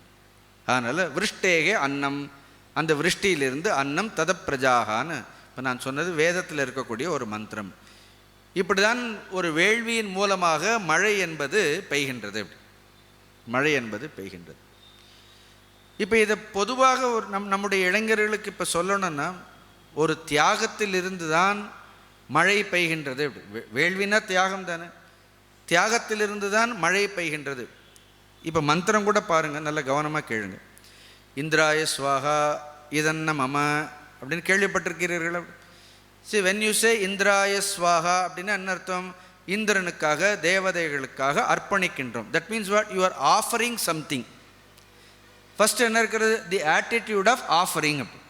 ஒன்றை அர்ப்பணிக்க வேண்டும். அந்த இந்திராய ஸ்வாகாங்கிறது எதை குறிக்கின்றது? அர்ப்பணிக்கக்கூடிய மனப்பான்மையை குறிக்கின்றது. ரெண்டாவது என்ன இருக்கிறது? இதன்ன மம அப்படின்னு சொல்லிட்டோன்னா என்ன அர்த்தம்? Just you don't expect any, எதையும் எதிர்பார்க்காமல் நான் இதை இந்திரனுக்கு அர்ப்பணம் செய்கின்றேன். So there is no possessiveness. அதில் என்ன இல்லை அப்படின்னா சுயநலம் இல்லை. ஒன்றில் என்ன இருக்கிறது? அர்ப்பணிக்கின்றேன். அதே நேரத்தில் என்ன இருக்கிறதோ அதனுடைய பலனை நான் மட்டும் இதன்ன மம அப்படி, இது எனக்காக மட்டுமே இல்லை, இது பொது நலனுக்காக செய்கின்றேன். இந்த ரெண்டு இருக்கிறதா? அதே மாதிரி இந்த உலகத்தில் பாருங்கள், ஒவ்வொன்றும் எவ்வாறு தங்களை அர்ப்பணிக்கின்றதுன்னு பாருங்கள். இப்போ மழை எப்படி பெய்கின்றது? இப்போ ஒரு சின்ன விஞ்ஞானம், நாம் எல்லாம் ஓரளவு அடிப்படை விஞ்ஞானம் படிச்சிருக்கிறோம். சூரியனுடைய கிரணங்கள், இந்த கிரணங்கள் யாரோடது? சூரியனுடையது. நம்மால் உருவாக்க முடிந்ததா? முடியாது. சூரியனுடைய கிரணங்கள் அது எப்படி நிறைந்தது? உஷ்ணம் நிறைந்த கிரணங்கள். அப்போ சூரியன் என்ன பண்ணுறான்? தன்னுடைய கிரணங்களை தியாகம் செய்கின்றான். தியாகம் செய்கின்றானா இல்லையா? So he just sacrifices. அப்படி அந்த சூரியனுடைய கிரணங்கள் எங்கே வந்து விழுகின்றது? நேரடியாக அது கடலில் வந்து விழுகின்றது. அப்படி கடலில் வந்து விழுகின்றது. இப்போ முதல்ல சூரியன் ஒரு தியாகம் பண்ணுறார். அந்த சூரியனுடைய வெப்பத்தை பெற்றுக்கொண்டு கடல் என்ன செய்கின்றது அப்படின்னா தன்னுடைய ஜலத்தை, நீரை அது தியாகம் செய்கின்றது. அப்படி தியாகம் செய்கிறதா இல்லையா? அப்படி தியாகம் செய்த உடனே அந்த நீர் என்ன ஆகின்றது? அது ஆவியாகி மேலே சென்று என்ன ஆகுது? மேகங்களாக தோன்றுகின்றது. அந்த மேகங்கள் எதை தாங்கி கொண்டிருக்கின்றது? நீரை தாங்கி கொண்டு இருக்கின்றது. அப்படி திருப்பி அந்த மேகங்களை என்ன பண்ணுற? இதன்ன மம, அது தனக்கென்று வைத்துக் கொள்வது கிடையாது. மீண்டும் அந்த மேகங்கள் என்ன செய்கின்றது? அந்த நீரை தியாகம் செய்கின்றது. இப்போ பாருங்கள், அதிலே எவ்வளோ தியாகம், வேள்வி மனப்பான்மையோடு இருக்கின்றது. சூரியன் தன்னுடைய கிரணங்களை தியாகம் செய்ய வேண்டும், கடல் நீரை தியாகம் செய்ய வேண்டும், அது மேலாக சென்ற பிறகு அந்த மேகங்கள் மீண்டும் மழையை தியாகம் செய்ய வேண்டும். இதில் இன்னொரு அற்புதமான விஷயம் என்னவென்றால், இந்த வேள்வியில் உப்பு நீர் மழை நீராக மாறுகின்றது. அப்படி தியாகத்தினால், அது தியாகத்தினுடைய பெருமை. இப்படி சொன்னால் ஒரு நம்ம ஆரம்பத்தில் கேட்போம், அது எப்படி இதெல்லாம் கடல் நீரெல்லாம் உப்பு தண்ணி தானே, வரும்போது திரும்பி உப்பு தண்ணி தானே வரணும், எப்படி? அது வேள்வியினுடைய மகிமை. அது ஆச்சரியமா இல்லையா? இது சாதாரண விஞ்ஞானத்தில் கூட ஏற்றுக்கொண்டு தானே ஆகணும். ஒரு உப்பு நீரை எடுத்துக்கொண்டு அப்போ இந்த உலகத்தில் பார்த்தோன்னா இயற்கையில் கூட என்ன இருக்குது? எல்லா விஷயத்திலும் அது தியாகம் செய்து கொண்டே இருக்கின்றது. They are silently working. சத்தம் இல்லாமல். எங்கேயாவது சத்தம் வருதா? நம்ம காலையில் எழுந்தோன்னே எவ்வளோ சத்தம், கடமுடான்னு. ஒரு சூரியன் உதிக்கிறார், ஏதாவது சத்தம் வருதா? ஒரு சத்தம் வரதில்லை. இயற்கையில் எவ்வளவு மாற்றங்கள் நிகழ்கின்றது. All great events in nature, they take place only in absolute silence. அதெல்லாம் எவ்வளவு அமைதியாக அது நிகழ்ந்து கொண்டே இருக்கின்றது. அப்போ எல்லாமே எங்கிருந்து வருகின்றது? எல்லாமே தன்னை தியாகம் செய்து இப்போ சூரியன் நான் கிரணங்களை தியாகம் பண்ண மாட்டேன்னு என்ன ஆகும்? கடல் நீர் நான் நீரை தியாகம் பண்ண மாட்டேன்னு முடிஞ்சு போச்சு. மேகங்கள் மழை பொழியும். But everywhere then we say that யஜ்ஞாத் பவதி பர்ஜன்ய. இப்போ அதை சொல்லலாமா? வேள்வியினால் மழை பெய்கின்றது. இப்படி ஒவ்வொருவரும் தியாகம் செய்வதால் மழை என்பது பொழிகின்றது. இப்படி கீதை படித்தா எவ்வளோ நல்லா இருக்கிறது, எவ்வளோ அழகாக இருக்கின்றது. அப்புறம் என்ன? யஜ்ஞ கர்ம சமுத்பவக. அப்படி அப்போ இந்த வேள்வி செய்ய வேண்டுமென்றால் என்ன வேண்டும் அப்படின்னா கர்ம சமுத்பவக. Man has to work. கர்மத்தை செய்ய வேண்டும். கர்மத்தை செய்யாமல் என்ன கிடையாது? வேள்வி கிடையாது. அப்படி நான் எப்பவும் சொல்லுவேன், 1.25 மணி நேரம் தொடர்ந்து பேசுகிறதும் 8 மணி நேரம் ஓடுறதும் ஒன்று. 8 மணி நேரம் ஓடுறதும் 1.25 மணி நேரம் இடைவிடாமல். எனக்கு ஆச்சரியமாக எப்படி சுவாமிஜியெல்லாம் 78 வயது வரைக்கும் இடைவிடாமல், அதுவும் 3-4 சொற்பொழிவுகள் 5 எப்படி கொடுத்தார்கள், கொஞ்சம் கூட சோர்வே இல்லாமல் செய்தார்கள்னு ரொம்ப ஆச்சரியம். ஏன்னா அந்த தியாக மனப்பான்மை, கொடுக்க வேண்டும்னு அந்த சிந்தனையை வந்தவன் எதையும் நினைக்க மாட்டார்கள் போல இருக்கு. அவர்களுக்கு அசௌகரியங்கள் எதையும் பார்க்க மாட்டார்கள் போல இருக்கு. அப்படி வேள்வி மனப்பான்மையோடு நம் கண் எதிரிலேயே வாழ்ந்திருக்கின்றார்கள்னு சொல்கிறேன். அதனால தான் நான் சின்மயானந்த சுவாமிகள் ஒரு மகரிஷின்னு சொல்லுவேன். நான் எப்போ மகரிஷி அவர். இன்றைக்கு இந்த எவ்வளவு காரியங்கள் ஒரு தனி மனிதரால் செய்யப்பட்டிருக்கின்றது, எவ்வளோ பெரிய ஆச்சரியம், எவ்வளோ ஓயாமல் எப்படி உழைத்திருக்கின்றார்கள். அப்படி அவர் நினைத்திருந்தால் அவரை சுற்றி ஒரு தங்கத்திலேயே ஒரு ஆசிரமத்தை அமைத்து கொண்டு பேசாமல் உட்கார்ந்துருக்கலாம். உடனே அவர் போட்டிருந்த காவி வஸ்திரத்தோடு சரி, அவ்வளோதான் அப்படின்னு. He never possessed anything. கர்ம சமுத்பவ. அப்போ என்ன, எல்லாரும் சேர்ந்து நாம் அந்த கர்மத்தை செய்ய வேண்டும். அடுத்து என்ன சொல்கிறார், கர்ம பிரம்மோத்பவம் வித்தி அப்படின்னு. இந்த கர்மங்களுக்கெல்லாம் எங்கிருந்து வருகின்றது, பிரம்மோத்பவம். இங்கே பிரம்மங்கிற ஒரு அர்த்தம் இறைவன் எடுத்துக்கலாம், இல்லைன்னா பிரம்ம என்றால் வேதங்கள்னு எடுத்துக்கலாம். வேதங்கள் கூட பிரம்ம தான். இந்த கர்மங்களை எல்லாம் எவ்வாறு செய்ய வேண்டும்னு வேதங்கள் நமக்கு சொல்கின்றது. இல்லைன்னா கர்ம பிரம்மோத்பவம், இல்லைன்னா அங்கே பிரம்மங்கிறது சகுன பிரம்மமாக வைத்துக்கொள்ளுங்கள், ஈஸ்வரன் வைத்துக்கொள்ளுங்கள். ஏன்னா அந்த கர்மத்தை செய்வதற்கு சக்தியை யார் கொடுக்கின்றார்கள், அது ரொம்ப முக்கியம். இப்போ பேசுகிறோம், நான் பேசுகிறேன்னு வைத்து, இந்த பேசுவதற்கான சக்தி எனக்கு யார் கொடுக்கின்றார்கள்? உள்ளே ஏதோ ஒரு ஈஸ்வர சக்தி இருந்து எனக்கு என்ன கொடுக்கின்றது, அது பேசக்கூடிய திறன், என்னுடைய இந்திரியங்களை எல்லாம். அந்த சக்தி கொடுக்கலைன்னா கர்மத்தை நான் எவ்வாறு செய்ய முடியும்? அப்போ அது இல்லாமல் செய்ய முடியாது. கர்ம பிரம்மோத்பவம் புரியுறதா உங்களுக்கு? அந்த கர்ம சக்தி என்பது எங்கிருந்து வருகின்றது, உள்ளே இருக்கக்கூடிய இறைவன் எனக்கு கொடுத்தது. அப்படி எல்லாருக்கும் அப்படி தானே கொடுக்குறாரு. அதுக்கு தான் எல்லா நேரத்திலும் இறைவனுக்கு நன்றியோடு இருக்க வேண்டும் சொல்கிறோம். எந்த மனிதனும் சுயமாக எதுவும் செய்ய முடியாது. இடைவிடாது பாருங்கள், பேசக்கூடிய இந்த சொற்கள் எல்லாம் எப்படி வருகின்றது, ஆச்சரியமாக இருக்கும். இதெல்லாம் நம்ம உருவாக்கின சொற்களை. அப்படி தொடர்ந்து அடுத்தடுத்து ஒரு சொற்கள் வந்து கொண்டே இருக்கின்றது. அதற்கு பொருளை வைத்திருக்கின்றார்கள். இது சொல்ல சொல்ல உங்களுக்கு அந்த பொருள் புலப்படுகின்றது. இதெல்லாம் யாருடைய ஆற்றலினால், எவருடைய மகிமையால் இதெல்லாம்? அப்போ உள்ளே ஒரு தெய்வத்தினுடைய சக்தி. அப்போ கர்ம பிரம்மோத்பவம் வித்தி. பிரம்மன்னு சகுன பிரம்மம்னு எடுத்துக்க, வேதங்கள்னு இது. அப்புறம் அந்த பிரம்மம் பிரம்ம அக்ஷர சமுத்பவம். இதுதான் மேலான காரணம். அந்த பிரம்மமும் வேதங்களாக இருக்கட்டும், சகுன பிரம்மமாக இருக்கட்டும், எல்லாவற்றிற்கும் ஆதாரமாக இருக்கக்கூடியது என்ன, ஒரு பரபிரம்ம வஸ்து. அக்ஷரம் பிரம்ம சமுத்பவம், பிரம்மாட்சரம். அக்ஷரம் பிரம்ம, முதல்ல சொன்னது வேத பிரம்ம, சகுன பிரம்ம, அழிவற்ற பிரம்மத்திலிருந்து. இதுதான் நியதி, இப்படி தான் சிருஷ்டிக்கப்பட்டிருக்கின்றது.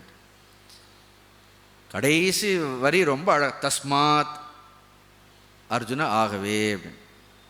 சர்வகதம் பிரம்ம, எல்லா இடங்களிலும் நீக்கமர நிறைந்திருக்கக்கூடிய இறைவன், ஈஸ்வரன், சத்தியம், நித்தியம் யக்ஞே பிரதிஷ்டிதம். எங்கே நிலை பெற்றுள்ளான், எங்கெல்லாம் நித்தியம், நித்தியம்னா எட்டர்னல், எவர் பிரசன்ட், எப்பொழுதும் இருக்கின்றார். எங்கே இருக்கிறார், யக்ஞே பிரதிஷ்டிதம். இப்போ கடவுள் எங்கே இருக்கிறார், டக்குன்னு பதில் சொல்லுங்க. கடவுள் எங்கே இருக்கிறார்? இவ்வளோ யோசிக்கிறீங்க. இப்போ இங்கே இருக்கிறார் அப்படின்னா எங்கேயோ இல்லை. அப்படி இன்னும் தஸ்மாத் சர்வகதம் பிரம்ம நித்தியம் யக்ஞே பிரதிஷ்டிதம். அப்படி எங்கெல்லாம் வேள்வி நடக்கின்றதோடு அங்கெல்லாம் என்ன, அங்கே தான் பரவான். அப்படி இங்கே வேள்வி நமக்கே சந்தேகம் வந்துடுறது பாருங்கள், இங்கே இருக்காரா இல்லையா. ஏன்னா நமக்கு கடவுளை எங்கேயோ தேடி தேடி தேடி இப்படியே நமக்கு இருக்கிறதே நாம் மறந்துட்டு தேடியே பழகிட்டோம். அப்படி அப்புறம் ஒரு முடிவுக்கு வந்துடுறோம், அதெல்லாம் தேடினாலும் கிடைக்காது. இன்னொன்று, நமக்கு கிடைக்க மாட்டார். நித்தியம், he is very much present here. Why don't we feel his presence? The Lord is very much present. இந்த க்ஷணம் சத்தியம் என்னென்னா, இந்த இடத்தில் தெய்வத்தினுடைய அனுகிரகம், தெய்வத்தினுடைய வியாபகம் நம்ம யூ கேன் சர்ன் இட். எப்படி ஒரு வெண்ணெய் அந்த தயிரில் மறைந்து இருக்கின்றதோ, அதே மாதிரி எல்லா கர்மத்திற்குள்ளும் இறைவன் என்ன பண்ணியிருக்கார், நீங்கள் செய்யக்கூடிய ஒவ்வொரு கர்மத்திற்குள்ளும் இறைவன் மறைந்தே. யூ ஹேவ் டு ஜஸ்ட் அந்த வேள்வி மனப்பான்மைன்னு வந்துடுதுன்னா you can churn him. You can very well see him. Who said God cannot be seen? Who said God cannot be experienced? God can be seen. தெய்வம்னு ஒன்று இருந்தால் அதை அனுபவிக்கலாம், அந்த தெய்வத்தை உணரலாம். ஆனால் என்ன பண்ணணும்? கடையணும். முருகக் கடையன்னு சொல்கிறார். இன்னும் விட்டு சரண். அதனால் இந்த பார்க்கடலை கடைந்தார்களா இல்லையா அப்படின்னா அது பெரிய யஜ்ஞமா இல்லையா? அதிலிருந்து தானே எல்லாமே சிருஷ்டிக்கான எல்லா பொருளும் வந்ததுங்கிறார்கள்.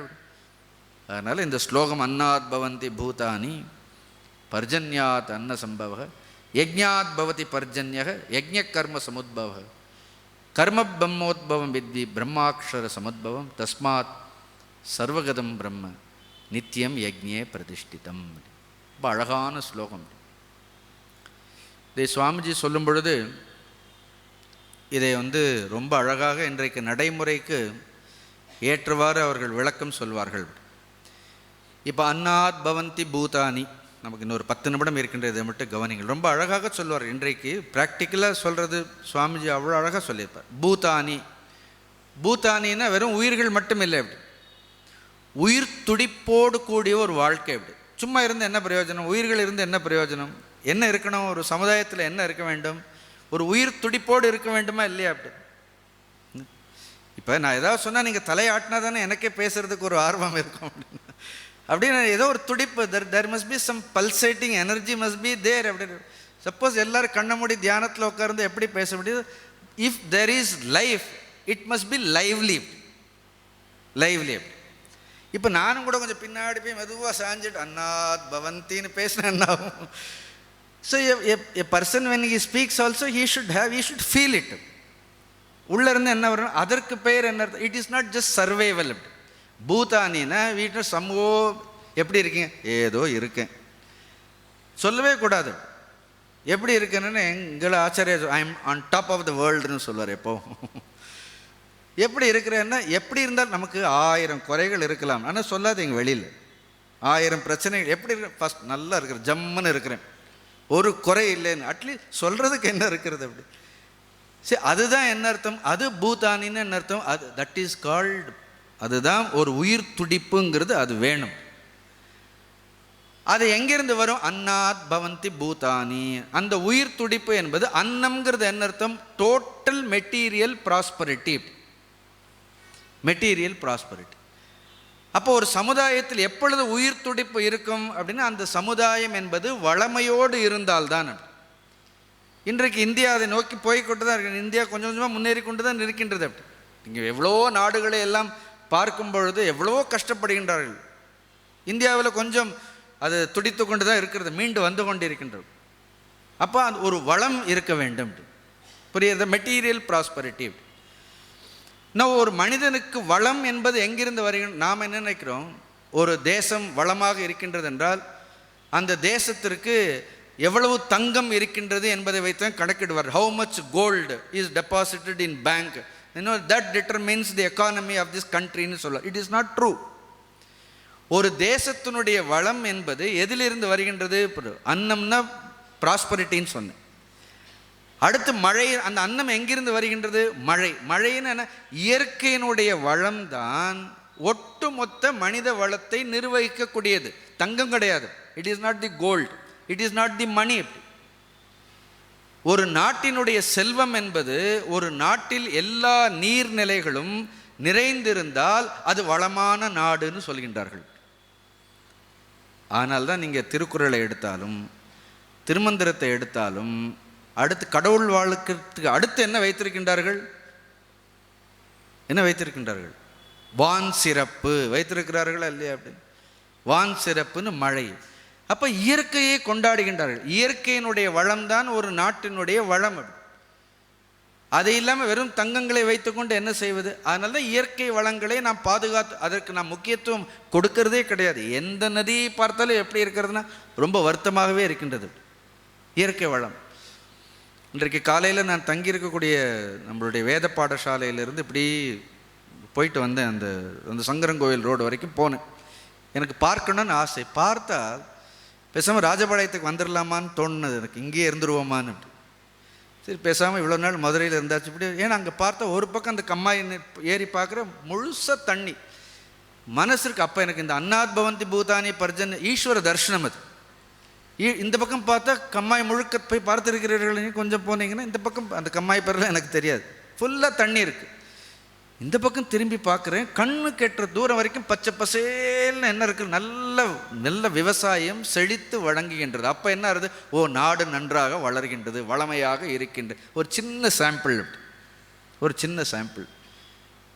உடனே அதுதான் ஆசை, பேசாமல் இங்கே ஷூட் பண்ணிவிடுவோமா. ஏன்னா எல்லாம் எங்கே பார்த்தாலும் தண்ணி இல்லை, ஒன்றும் இல்லை, வருஷம் ஜஸ்ட் நீங்கள் அங்கேருந்து ஒரு 2-3 கிலோமீட்டர் நீங்கள் போய் நீங்கள் எனக்காக போய் பாருங்கள், இந்த பக்கம் பூரா ஜலமாக இருக்குது. அப்புறம் தான் அன்னாத் பவந்தி பூதானி பர்ஜன்யாத் அன்ன சம்பவம். அப்போ என்ன ஆகுது, அப்போ ஒரு நாட்டினுடைய வளம் அப்போ என்ன இருக்கும், நிச்சயமாக எனக்கு சந்தேகம் இல்லை, ராஜபாளையம் மக்கள் எல்லோரும் உயிர் துடிப்போடு இருப்பார்கள், துடிப்பான மக்களாக இருப்பார்கள். ஏன்னா நல்ல நீர்வளம் இருக்கின்றது, ஏன்னா நல்ல தர்மத்தோடு தர்ம எண்ணம் கூடிய செல்வந்தர்கள் எல்லாம் இருக்கிறார்கள். அப்படி அப்போ இங்கே என்ன குறை இருக்கின்றது, தென் அதுதான் ஒரு தேசத்திற்கு தேவை. அப்படின்னா தங்கத்தை வச்சுட்டே என்ன பண்ண முடியும், அதுதான் மழை. என்ன பர்ஜன்யா, அந்த பர்ஜன்யம்ங்கிறது என்ன, அந்த மாதிரி ஒரு வளமை வேண்டுமென்றால் பர்ஜன்யம் என்பது அப்படிப்பட்ட ஒரு சூழ்நிலைகளை நாம் உருவாக்க வேண்டும். It is the climate. அப்படி இப்போ மழைன்னா இங்கே மழைன்னு சொல்லார்கள். முதல்ல என்ன வேணும், ஒரு உயிர் துடிப்பு மிக்க வாழ்க்கை, அதற்கு நல்ல வளம் வேண்டும். அந்த வளம் வேண்டுமென்றால் அதற்கு மழை வேண்டும். மழைங்கிறது என்ன, கூட்டு முயற்சி, கோஆப்ரேட்டிவ் எண்டவர், எ கண்டியூசிவ் அட்மாஸ்பியர். அப்படி ஒரு மழை பெய்யணும்னு என்ன இருக்கும், அதற்கு ஏதுவான ஒரு அப்படிப்பட்ட ஒரு சூழலை, ஒரு வளமான வாழ்க்கை வாழக்கூடிய சூழலை மக்களும் அரசாங்கமும் சேர்ந்து செய்ய வேண்டும். அதுதான் இந்த ஸ்லோகம். இதை சுவாமிஜி ரொம்ப அழகாக எழுதியிருப்பார். இங்கே பர்ஜன்யன்னா வெறும் மழை மட்டும் இல்லை, அப்படி மனிதர்கள் எப்பொழுதும் ஒரு வளமையான சூழலுக்கான ஒரு சூழ்நிலைகளை ஏற்படுத்த வேண்டும். அப்போ எங்கே அது செய்யணும்னா என்ன பண்ண, கர்ம சமுத்பவக. அப்போ என்ன பண்ணணும், எல்லாரும் கர்மம் செய்ய வேண்டும். கர்மம் செய்ய வேண்டும் என்ற உள்ள எந்த ஒரு ஆற்றல் இருக்கின்றதோ அந்த ஆற்றலை என்ன பண்ண வேண்டும், we have to invoke it. மனிதர்கள் தங்களுடைய ஆற்றல்களின் மீது நம்பிக்கை வைத்திருக்க வேண்டும். அந்த ஆற்றல் எங்கிருந்து வருகின்றது, உள்ளிருக்கக்கூடிய இறைவனிடத்தில் வருகின்றது. அதனால் தெய்வம் எங்கே இருக்கின்றது அப்படின்னு, யார் அவ்வாறு உழைக்கின்றார்களோ அவனுடைய உள்ளத்திலேயே இறைவன் எப்பொழுதும் வீற்றிருக்கின்றான். ரொம்ப அழகான ஸ்லோகம் இது, நல்ல ஸ்லோகம் அது. அன்னாத் பவந்தி பூதானி பர்ஜன்யாத் அன்ன சம்பவக யஜ்ஞாத் பவதி பர்ஜன்யக யஜ்ஞ கர்ம சமுத்பவக கர்ம பிரம்மோத்பவம் வித்தி பிரம்மாக்ஷர சமுத்பவம் தஸ்மாத் சர்வகதம் பிரம்ம நித்யம் யஜ்ஞே பிரதிஷ்டிதம். சும்மா நம்ம நடந்தாலே பின்னாடி குடு குடு குடு குடுன்னு சுவாமி ஓடி வந்துட்டே இருக்கணும், நம்ம பின்னாடி இப்படி ஓடி வந்துட்டே இருக்கணும். அப்படி செய்யணும். மனிதர்கள் செய்யக்கூடிய காரியங்களெல்லாம் எப்படி இருக்கணும்னா, you should just see that Lord should be with us. எதுக்கு போய் கடவுளை, மனிதன் ஏன் கடவுளை போய் தேடணும் அப்படின்னு, அவன் நம்மளுடைய கர்ம செயல்களுக்குள்ளேயே ஒழிந்திருக்கின்றான். அப்படி அந்த தெய்வத்தை, தெய்வ சக்தியை நாம் வெளியில் கொண்டு வர வேண்டும். அதுதான் கீதை சொல்கின்றது. அர்ஜுனன் பக்கத்திலேயே பகவான் இருக்கிறார், அவனை வைத்துக்கொண்டே இவ்வளோ கவலைப்படுறானே, கர்மமெல்லாம் செய்ய மாட்டான், பக்கத்திலே கிருஷ்ணர் இருக்கிறார். அப்படி அவ்வளவு இருந்தும் கூட அஜ்ஞானம் இருந்திருக்கிறது பாருங்கள், அர்ஜுனனுக்கு அஜ்ஞானம் இருந்திருக்கு. ஆச்சரியமா இல்லையா? அப்புறம் சொல்கிறார், ஒருவேளை இதுதான் சக்கரம், ஜகத் சக்கரம் என பிரவர்த்தித்தம். ஆனால் யார் இந்த ஜகத் சக்கரத்தை பின்பற்றவில்லையோ அவங்களுக்கும் ஒரு ஒரு ஒரு திட்டுறாரு. அதையும் சொல்கிறார், யாரெல்லாம் பின்பற்றவில்லை, இப்படி அழகாக இவ்வளோ அற்புதமாக நான் ஏற்படுத்தி வைத்திருக்கின்றேன், அப்படி அதை பாதுகாத்தால் போரும் சொல். Just protect. You need, it is already created, you need not create. அது ஏற்கனவே தோற்றுவிக்கப்பட்டு, அதை என்ன பண்ண வேண்டும், just protect that system, it is already there. அதை பாதுகாத்தல். இப்போ நான் சின்மயா மிஷனில் நான் ஒன்றும் செய்ய வேண்டாம், ஏற்கனவே சுவாமிஜி என்ன செய்து வைத்துட்டு போயிருக்கிறாரோ அதை பின்பற்றி அதை பாதுகாத்து நடந்தால் போகிறோம். புதுசாக ஒன்றும் நாம் செய்ய வேண்டிய அவசியமே இல்லை. You just follow it, every thing will fall in place. See, that is the beauty of action. அதுதான் ஒரு மனிதனுடைய செயலினுடைய மகத்துவம். அப்படி ஒவ்வொருவரும் மகத்தான செயல்களை புரிய வேண்டும், அதற்கான முயற்சி செய்ய வேண்டும்ங்கிறது தான் கீதை நமக்கு சொல்கின்றது. இறைவனுடைய நாமம் சொல்லுங்க. ஓம் நமோ நாராயணாய. ஓம் நமோ நாராயணாய.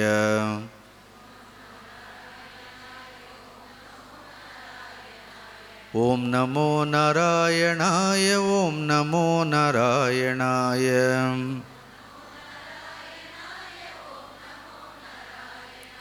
ஓம் நமோ நாராயணாய. ஓம் நமோ நாராயணாய.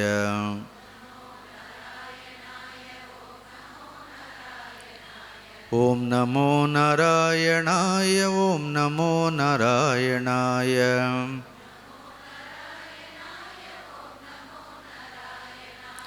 ஓம் நமோ நாராயணாய. ஓம் நமோ நாராயணாய.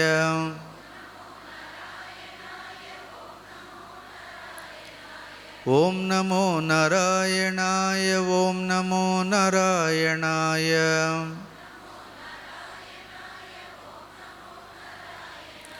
ஓம் நமோ நாராயணாய. ஓம் நமோ நாராயணாய.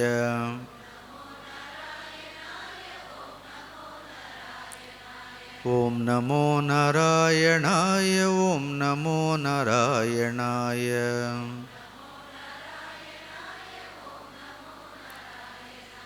ஓம் நமோ நாராயணாய. ஓம் நமோ நாராயணாய.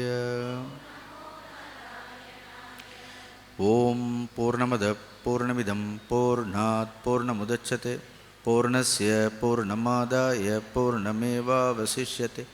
ஓம் சாந்தி சாந்தி சாந்தி. ஹரி ஓம். ஸ்ரீ குருப்யோ நமः. ஹரி ஓம்.